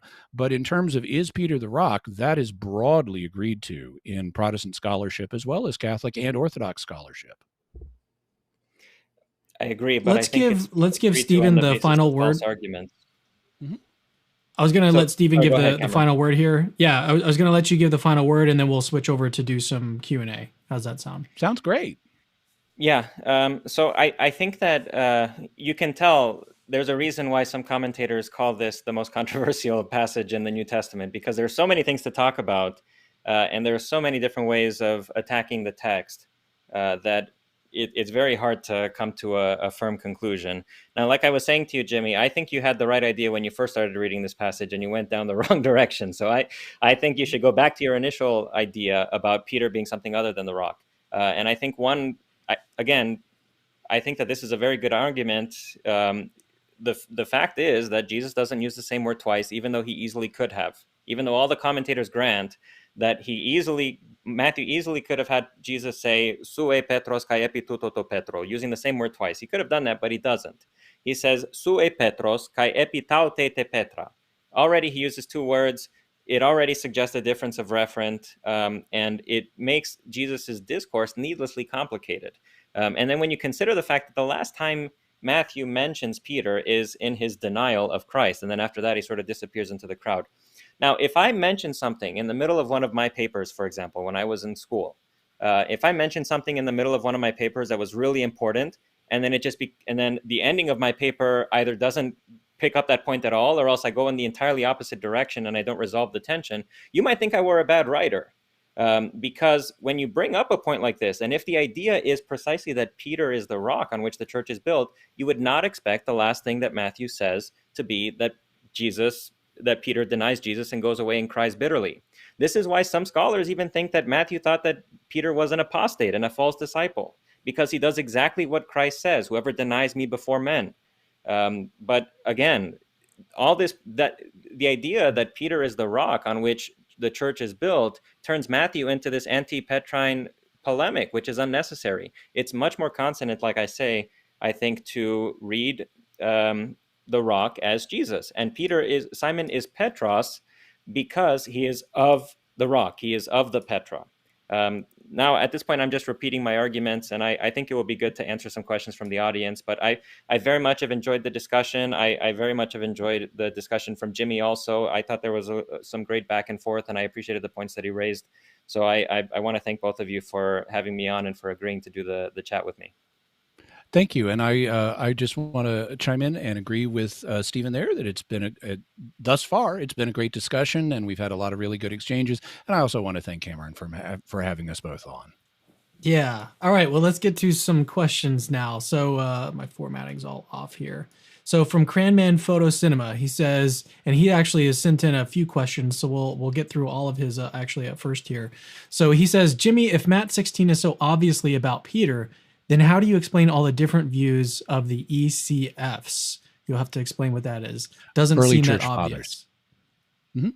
Yeah, well, I think the early fathers. church fathers have different views because they are they have a polyvalent view of Scripture. That means that you have a single text that has multiple layers of meaning, and they're referring to different things. This is something I find in listening to Protestant discussions of this passage, where Protestants will propose, like, okay, maybe it's Peter in the sense that he is confessing Christ. Well, yeah, I can agree. That's a sense that you can get out of this. There are, I guess, this is a mode of thought that frequently is not really fully appreciated because it's not typically used in the Protestant community. It's much more used in Catholic and Orthodox circles, where you agree that a text can have multiple different readings, you can have multiple different applications, and they're not in conflict with each other. So I think that's what the early church fathers are doing, is they're exploring the different range of things that you can do with this text. The tendency among the early church fathers to do that got so extreme that you eventually had certain voices saying, okay, look, you can see all these different meanings in the text, but you need to figure out what's the literal meaning. What's the primary thing that the sacred author is intending to communicate? And the literal sense is the foundation for all of these other meanings and applications. And so I don't mind people, include whether they're church fathers or modern people or devotional writers, I don't mind them doing all kinds of things with this text. But I think that if you are asking the question, who is the rock in the literal sense that Matthew was intending to communicate, it is very, very clearly Peter. And that's why I think you have broad agreement to that fact among the church fathers and among Protestant scholars today. All right. So Cranman, he's got like I said, he's got a few questions, so we'll get through all of his. He says, Jimmy, if Peter leads, then why do we see almost all doctrine established for several hundred years through councils with hardly a peep from the Pope? Because it is generally better to build a consensus. If you want to get people to adopt a particular position, you want to bring as many supporting voices in as possible. And we actually see that happening in the book of Acts, because God has already made it clear you don't need to be circumcised in order to be a Christian. That's very clear from Acts chapter 10 onward. But later, it still came up as a controversy, and so they then held the Acts 15 council, so it wouldn't just be Peter and Paul and Barnabas saying, yeah, you can be a Christian without being circumcised. They wanted to bring the important, respected voices of the Jewish community together, including James in particular, but also others, because it says it was the apostles and elders that made this decision. And at the Acts 15 council, you have Peter saying, you very well know that a while back God made a distinction between me and you, that the Gentiles would come into the church. So this had already been settled through the Pope, but it was still helpful to deal with the controversy to hold a council to deal with it. All right, so the last question from John, that's his real name, says, Jimmy, if Peter has the keys to bind and loose over and above the other apostles, then why do we see Paul writing the bulk of New Testament doctrine? Because the authority to exercise governance of the church has nothing to do with the literary output of a particular person. St. Thomas Aquinas would have recognized that the Pope was the Pope and had more authority than he did, but nevertheless, St. Thomas Aquinas was a prolific author who cranked out stuff. So I would say that the fact someone has authority to govern the church doesn't tell us anything about what their literary output is going to be. And then we had a really nice comment from Joshua Backrads. I don't know how to say this. He says, love you, Stephen. Amazingly smart. Just a very nice comment. Stephen is pretty smart. I'll give him that. Kind of smart. All right. A Goy for Jesus. He says, if the Petrine office in the New Testament is about evangelizing Jews, apostle to the circumcision, wouldn't the papal office's views about never doing that mitigate against the reality of an ongoing office? So I who do suppose you that's want? for, yeah, I For was me? going to say, I Okay. suppose that's for you. And then, Stephen, if you've got any comments, feel free to Well, share. popes can make mistakes, and actually, the Pope has not said don't evangelize Jews. There are sensitivities in light of the Holocaust about how that needs to be done, but even if you had the Pope today saying never evangelize Jews, that would just mean he's wrong. That wouldn't mean he's not the Pope. He's not the successor of Peter, because Peter did things that were wrong. But that doesn't mean that Jesus didn't give him an office. All of the apostles received offices from Jesus, and all of the apostles still made mistakes. So you would expect the later popes to certainly do the same as well. Any comments, Stephen? I don't have very many comments. I do think that this objection is, you can respond to it, you can meet it. I will note this. I do think that the conception of papal infallibility in Roman Catholicism is very precisely defined, to the extent that it's very difficult, nearly impossible to falsify. And I think that that's actually, It's you disappointing might for think those that who that's would a like to falsify it.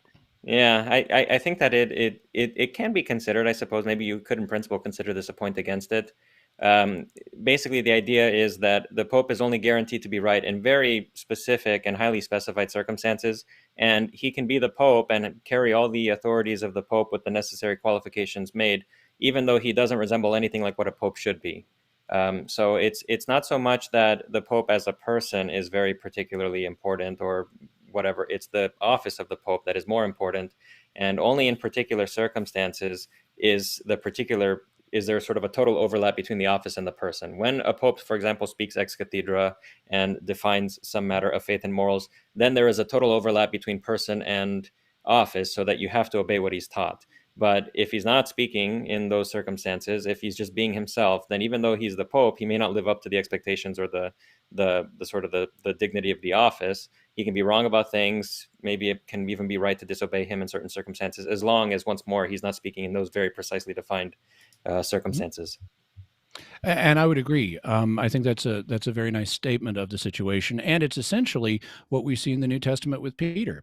He's not infallible when he's making dinner arrangements in Antioch, or most of the time, Peter is not infallible, but he is infallible when he writes First and Second Peter, his two inspired encyclicals.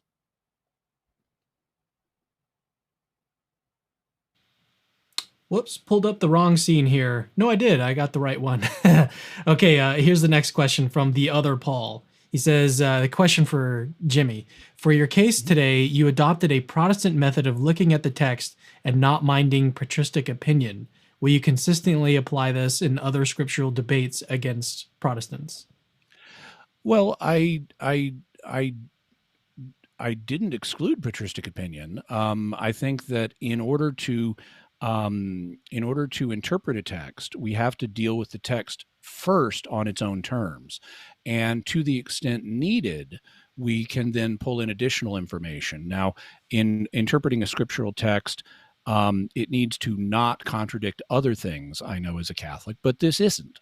The meaning of Peter being the rock does not contradict other things, and so I don't need to go to the church fathers, and they're mixed anyway. So for purposes of a discussion like this, nose counting the fathers and saying who has many more meanings of what, and did this particular father hold this view or that view, or what combination of views, it would muddy the waters. So what I did was simply stick with, let's take the text on its own terms first. We don't need to go to these other considerations, because if you take the text on its own terms, it shows Peter's the rock, and so I've established what I need to establish.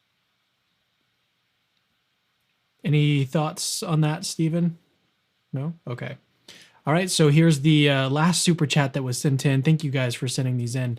So, writer John Buck, and this is a little bit off topic, if the early Christians only took a performative understanding of Christ's presence in the Eucharist, like Zwingli, then shouldn't we see a debate at some point between the realists and the Zwingliists? And why don't we have Stephen chime in here on this one? Well, I am a Zwinglian about the Eucharist, and I certainly would be interested in having a chat with somebody about this topic. I wrote a book on the topic. It's currently under review for publication. I don't know whether it will get published, but it's under review. So I would certainly be open to talking to somebody. I noticed that there is recently, especially among Protestants, a trend in the direction of the doctrine of the real presence. But for various reasons, I think that that's the wrong way to go. I think that Zwingli is right about this. So I would certainly myself be open to a chat about it with somebody.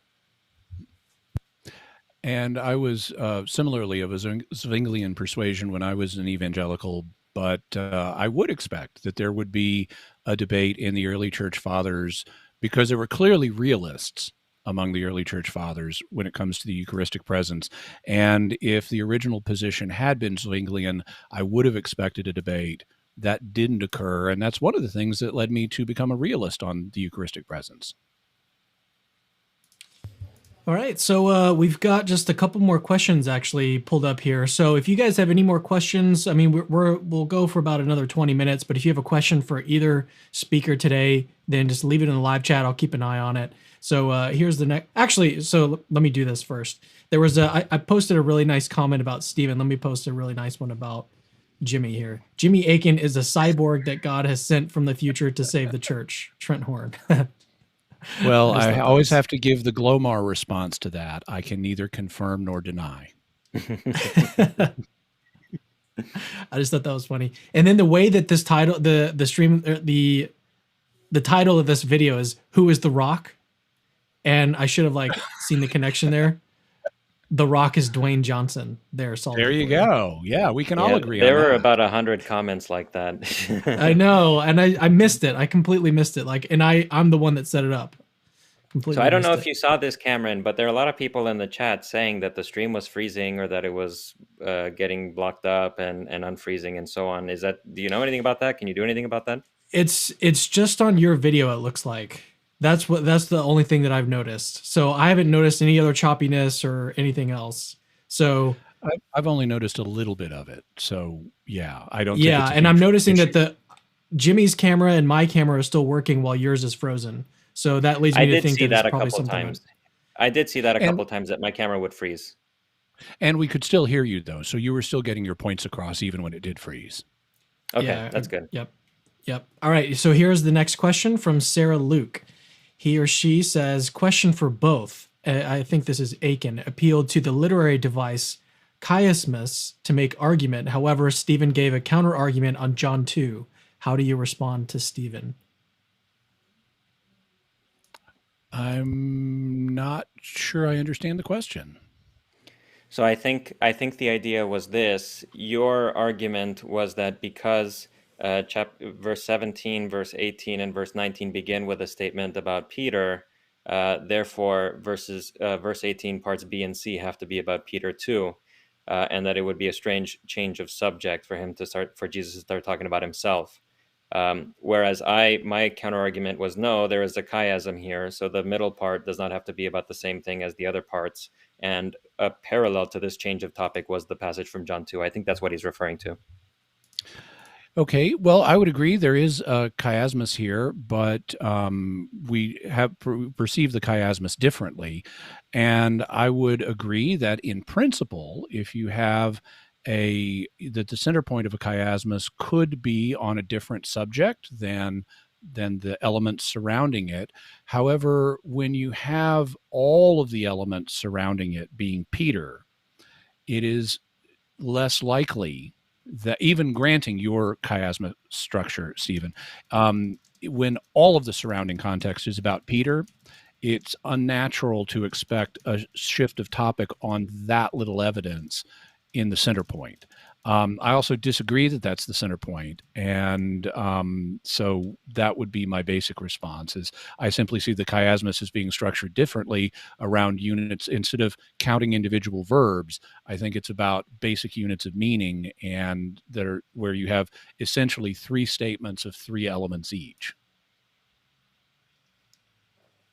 So, Stephen, to your point, I did see someone say in the live chat that the whole stream was frozen. So apologies about that, guys. I don't know what's going on. I don't know if it's on YouTube's end or my end. Fortunately, I'm recording everything locally, so if the stream is actually like messed up on YouTube, everything is recorded locally. I can just upload the video, and we did address all of the super chats that came in. So just wanted to let you guys know. Cameron Bertuzzi for the win. Good job on that local recording. Yeah, I do that with every recording. I've got to make sure that I've got backups to everything. So, all right. So here's the last question that I've got for us today. It looks like from Born Again RN. Question: if this rock, Taute Petra, is the previous noun Peter, not the previous subject, Peter's confession, why isn't a Taute Petra the previous noun rebel in Numbers 20:10, but the rock in verse 8? Stephen, do you happen to remember Numbers 20:10 off the top of your head? No, I don't remember by the top. I mean, this is maybe there's a good question here, but I haven't read Numbers 20 in the last couple days, so I couldn't tell you. You'd have to open it up. I just pulled it up. Here's what it says. And Moses and Aaron gathered the assembly together before the rock, and he said to them, "Hear now, you rebels, shall we bring forth water for you out of this rock?" And so it does have the phrase, I'm looking at it in Hebrew, it does use the Hebrew for this rock, Zeh HaSelah. But I'm not sure. So let's see if we can relate to the question. First of all, I would note this is an extremely remote context. And so I don't think that Numbers 20:10 is going to be decisive for our understanding of Matthew 16. We would need a lot more in common with between Matthew 16 and Numbers 20 to make the passage highly relevant to the meaning of Matthew 16. But let's see, if this rock is the previous noun, not the previous subject, why isn't Taute Petra the previous noun rebel? Okay, so I understand the question now. So let's read Numbers 20:10 again. And Moses and Aaron gathered the assembly together before the rock, and he said to them, "Hear now, you rebels, shall we bring forth water for you out of this rock?" Okay, so what we have going on here is this. It's not simply the previous noun. When I was addressing this issue, if you go back and watch the playback, you should see me saying the previous relevant or possible noun or something like that. If I won't give a counterexample for sake of time, but so here at the end of Numbers 20:10, we have, "Shall we bring forth water for you out of this rock?" And that tells us that this tells us we should look for a previous reference to the same thing. And ordinarily, if nothing else, it would be the previous noun. But in this case, we know something more. It's a rock. So this rock tells us that we're talking about a rock. So you want to look back to not just the previous noun, but the previous reference to a rock. And we do find that when it says Moses and Aaron gathered the people before the rock. So in this case, actually, you bring out a very good point, Born Again RN. I meant to bring this up, but I don't know that I quite got it out. The phrase "this rock" in Matthew 16 tells us we're talking about a rock. So not only do we want to look to the previous noun, we want to look to the previous reference to a rock. And the previous reference to a rock is "you are Peter." So not only does it fit the previous noun rule, it's also the previous thing under discussion, the previous rock. Yeah, Stephen, any thoughts here, or should we move? We did get one more question that was sent in. We can keep going. Okay, so here's the last one, and I promise this is the last one now. So from Nick Height, he says, question for both. In this verse, could Jesus be commissioning the Peter's apostolic ministry, but not establishing the papacy? What are your thoughts? Let's start with Stephen. Okay. So I do agree that this is what's happening. I think, for example, that when Christ says to Peter, "I will give you the keys of the kingdom of heaven, and whatever you shall bind, whatever, blah, blah, blah." I think that's what he's doing. He is telling him, "I'm going to give you the keys of the kingdom of heaven, and with these keys, you are going to open and shut, bind and loose in accordance with the will of heaven." Now, what are those keys? I do not think, even though a lot of people see here a reference to Isaiah chapter 22, and they think that, there's that reference in Isaiah 22 to Shebna being replaced with Eliakim, and God is going to give Eliakim the key of the house of David, and what he opens, no one will shut, and what he shuts, no one will open. A lot of people seem to think that because Shebna is being replaced with Eliakim as in his position of sort of second in command or a chief steward or whatever, that this is the parallel between the two passages. I think actually that the parallel is in the image of the keys, but not in the being placed in second of command. I think that when Jesus says, I'm going to give you the keys of the kingdom of heaven, he is talking about he's going to be empowering Peter with something that will give him an authority to bind and to loose, and will open up, and which will open up the kingdom of heaven to people. And what is that? It's going to be the gospel of the risen Jesus, that he's going to receive this commissioning at the end of the gospel when all the disciples are gathered at the mountain, and he says, all authority has been given to me. Go therefore into all the nations and make disciples of them, teaching them to obey everything that I've taught you. That's when he receives the keys. And the keys that he receives are the gospel of Christ and his teachings. And he binds and looses in accordance with the will of heaven, in the sense that, unlike the Pharisees who bound or loosed whatever they wanted, Peter, in preaching the gospel, is going to bind what will have been bound in heaven, and is going to loose what will have been loosed in heaven. So the keys, therefore, are the gospel that is given to Peter, but it's not given only to Peter. So he is being set up in an apostolic ministry. He's being set up to preach the gospel to people, but it is not unique to him. It's not something that other people in principle could not possess. So that's how I would interpret that passage. Jimmy? Okay. Can you put up the question again, just so I can make sure I'm answering it directly? Could Jesus be commissioning Peter's apostolic ministry, but not establishing the papacy? So let me address that first. Well, he could be, but the context doesn't indicate that. Let me explain what I mean. The reason he's not just commissioning Peter's apostolic ministry is because Peter's already an apostle. Jesus chose the apostles in Matthew chapter 10 and gave them their commission at that point. So Peter's already an apostle. This is something over and above that.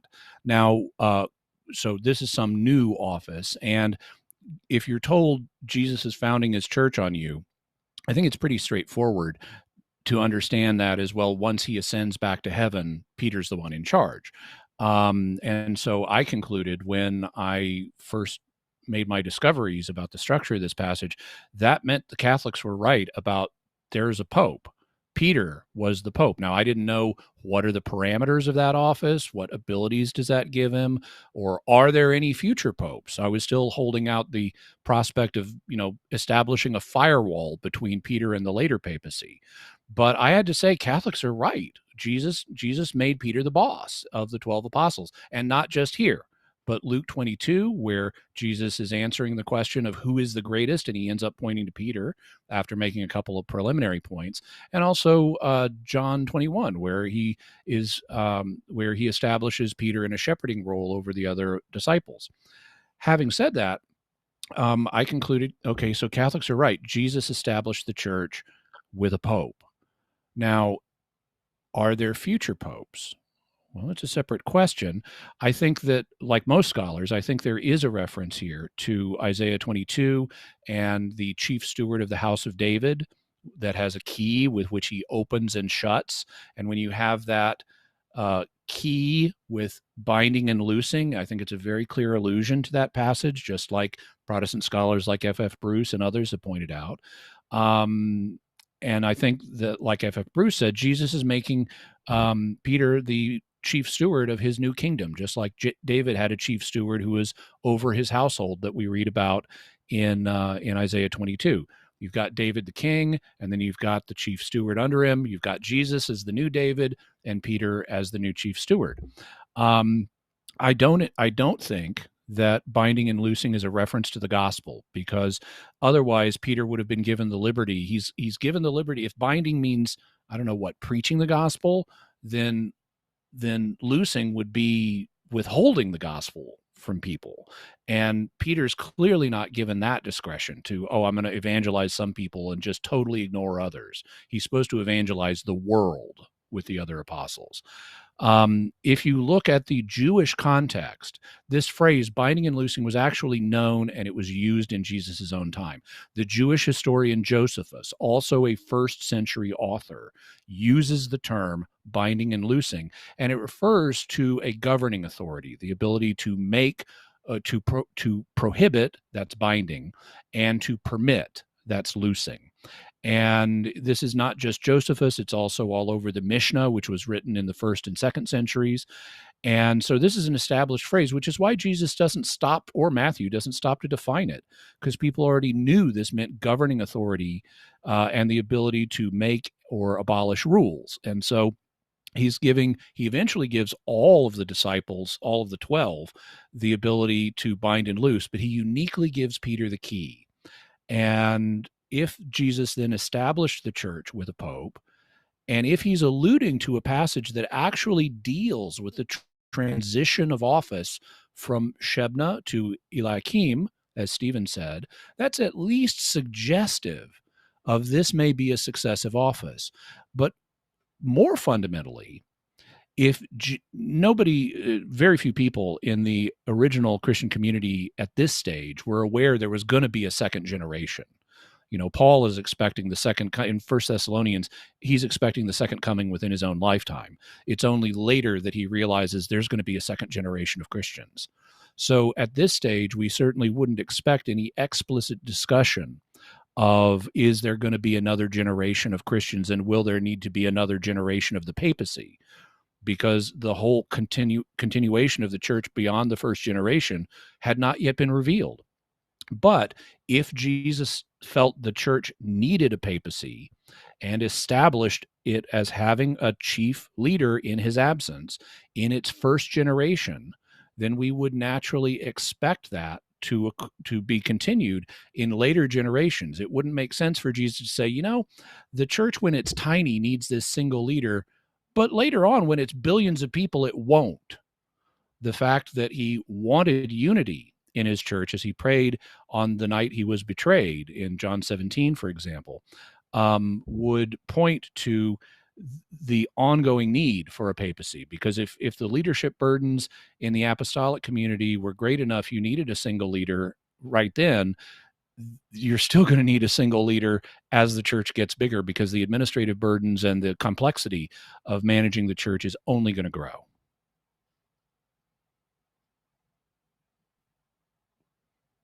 Cam, you're muted. Sorry about that. I muted my. Anyways, No problem. I was coming in to say we had a couple more super chats come in, but how are you guys doing on time? I'm fine. I'm free.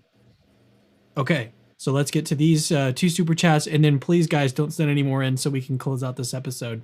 From Cactoid Jim, this is actually a really good question, and I'm really interested to hear how you guys respond to this. At both, is there any reason to think that you're chiastic? How is it pronounced? Chiastic. Chiastic structure is exclusively correct in exclusion of your opponent's interpretation. It's late. Who do you want to go first?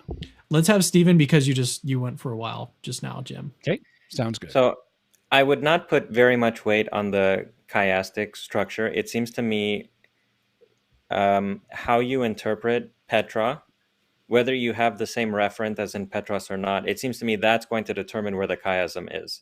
So it's not that there's a chiasm this way or it's depending on the interpretive decisions that you make about the referent of Petra, that is going to dictate the precise nature and the structure of the chiasm. But I don't think the chiasm by itself is going to do very much or is going to do very much work. I would significantly agree with that. I don't think that I think my articulation of the chiasm is, superior. I think it's the one that would be the most obvious to someone, looking at the units of meaning instead of counting verbs within the units of meaning. I think the obvious structure is the obvious one. But I think that the natural way to read this is ultimately not about whether there's a chiasm here or not. I think you look at this, we've got a context of blessings on Peter, and you've got then these elaborations of the initial three statements. We've got three blessings on Peter, each of which gets a two-part elaboration. all of that points to Peter being the rock, whether this was structured chiastically or not. All right, that was shorter than I was expecting. So here's from Joshua, another one from Backrads. For Stephen, why do you think that critical scholars like Ehrman and Price take the opposite view to yours? Much love. Well, I would say that people like Bart Ehrman and Robert Price are already wrong about so many things that they have an inclination towards falsehood. So they would probably take this reading too. It's just a part of the general inclination towards falsehood that exists in them. And so this is just a further manifestation of it. I don't know. I mean, people can, it's not like there are no reasons to take an alternative view. Jimmy just gave us a very nice presentation, and he showed, listen, this is one way that you can think about things. Even if I disagree with Jimmy at the end of the day, I don't think that the alternative reading is totally impossible. I can see why a person would think that. It's just that I don't think that actually that case is perfectly convincing at the end of the day. I think that another perspective is more convincing personally, but why do they take that way? I mean, I don't know.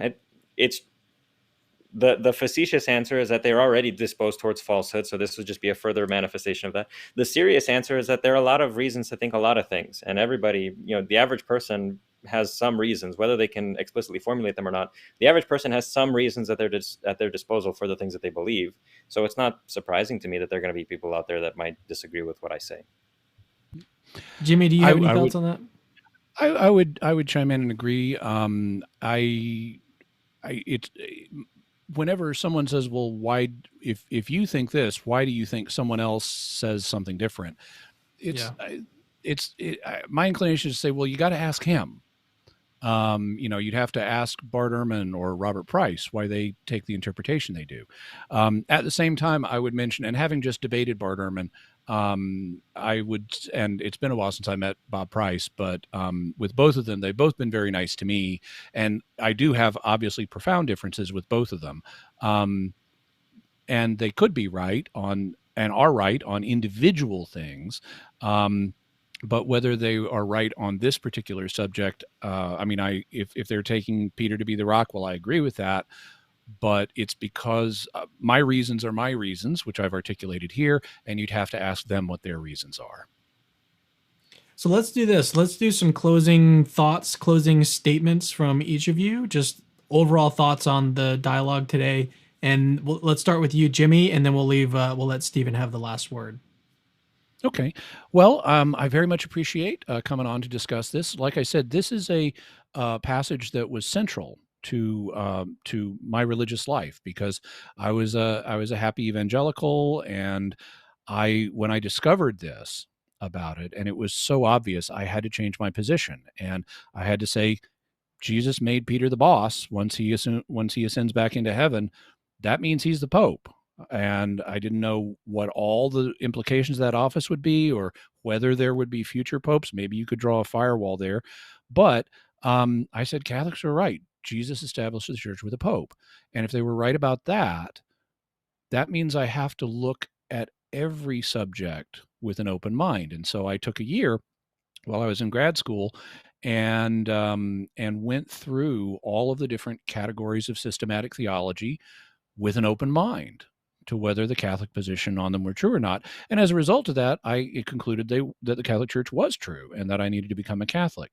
But just focused on this, even if you aren't a Catholic or don't think there's a future papacy, I think the argument for Peter being the rock is very strong, which is why it has been held by people throughout church history, including by a large number of Protestant scholars today.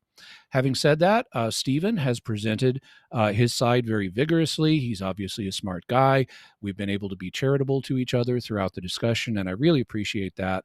And so as a brother in Christ, Stephen, I want to say thank you for engaging in a wonderful discussion, and I hope we can interact more in the future, including on subjects we agree on.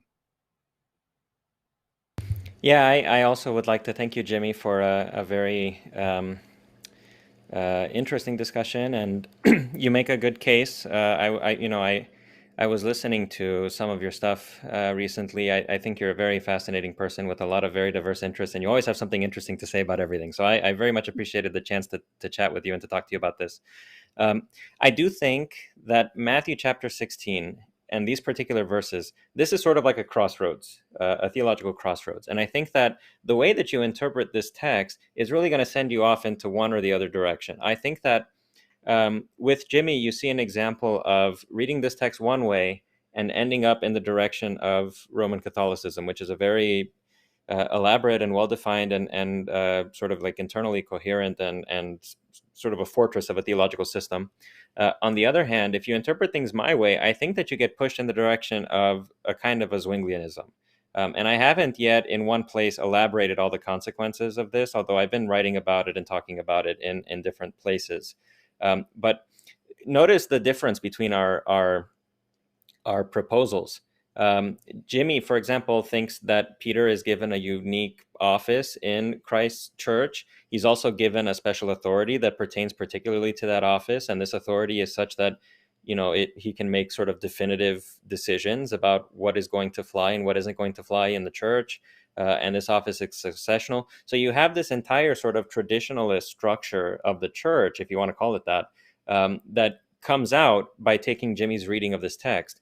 Whereas if you take my reading of the text, there's nothing special about Peter at all. The only infallibility that Peter has is when he preaches the gospel, when he preaches Christ's words. And everything that comes from Peter himself could be right, could be wrong. The only time he is guaranteed to be right is when he preaches what Christ himself taught.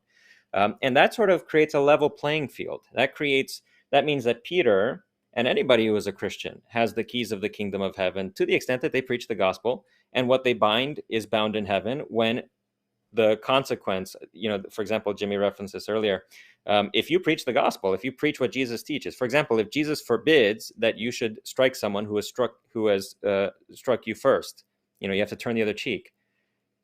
When you preach that, you will bind what will have been bound in heaven because God himself does not allow it, and therefore you're not allowing it either on the basis of God's authority. Or alternatively, if, for example, you allow a person to eat certain foods because Christ himself declared all foods clean, then you will have loosed what will have been loosed in heaven because once more, you're following God's lead. So I think that here in this passage, we really have a theological crossroads. If you read it Jimmy's way, you get sent in a certain direction, theologically speaking. If you read it my way, you get sent in nearly the exact opposite direction, theologically speaking. So I think that this passage is really fascinating. I think that it's really interesting to see such radically opposed paradigms sort of confront each other over this text. It was very enjoyable for me. I really liked chatting with Jimmy about it, and I appreciated the pushback and the counter argumentation. And hopefully the discussion will continue. Amen. Yeah, this was great. And this is fortunately one of the discussions that I've hosted on this channel that I've been able to actually like listen and engage in in the dialogue between the two speakers. Usually what happens when I'm hosting a debate is that I'm so focused on things going on behind the scenes that I can't really listen. And that happened today as well. But today I was able to really listen in, and it was very, very enjoyable. So thank you both for coming on. I really appreciate it. This was awesome. All right. Well, with nothing else to say, thank you guys for tuning in, and we will see you in the next Capturing Christianity video very soon. So see you guys very soon. Hey, it's me again. Actually, don't leave yet. I've got something super, super important to tell you. So first of all, you're awesome. Like you just watched a really, really long video just now, and you're still watching it. That is actually pretty amazing. Secondly, we have literally hundreds of other apologetics related videos for you to watch on our channel. Go check them out. I've interviewed exorcists, hosted debates between Christians and atheists. I've even made response videos to atheists. All of that is available on our channel. Go check it out. Third, I rely on people that see value in my work, people like you that watch videos to the very end, to keep the lights on around here. Literally, this is how I feed my family. So if you see value in the work that I do, please consider supporting this ministry and becoming a patron. Links to that are in the description. Oh, and have I mentioned that Christianity is true?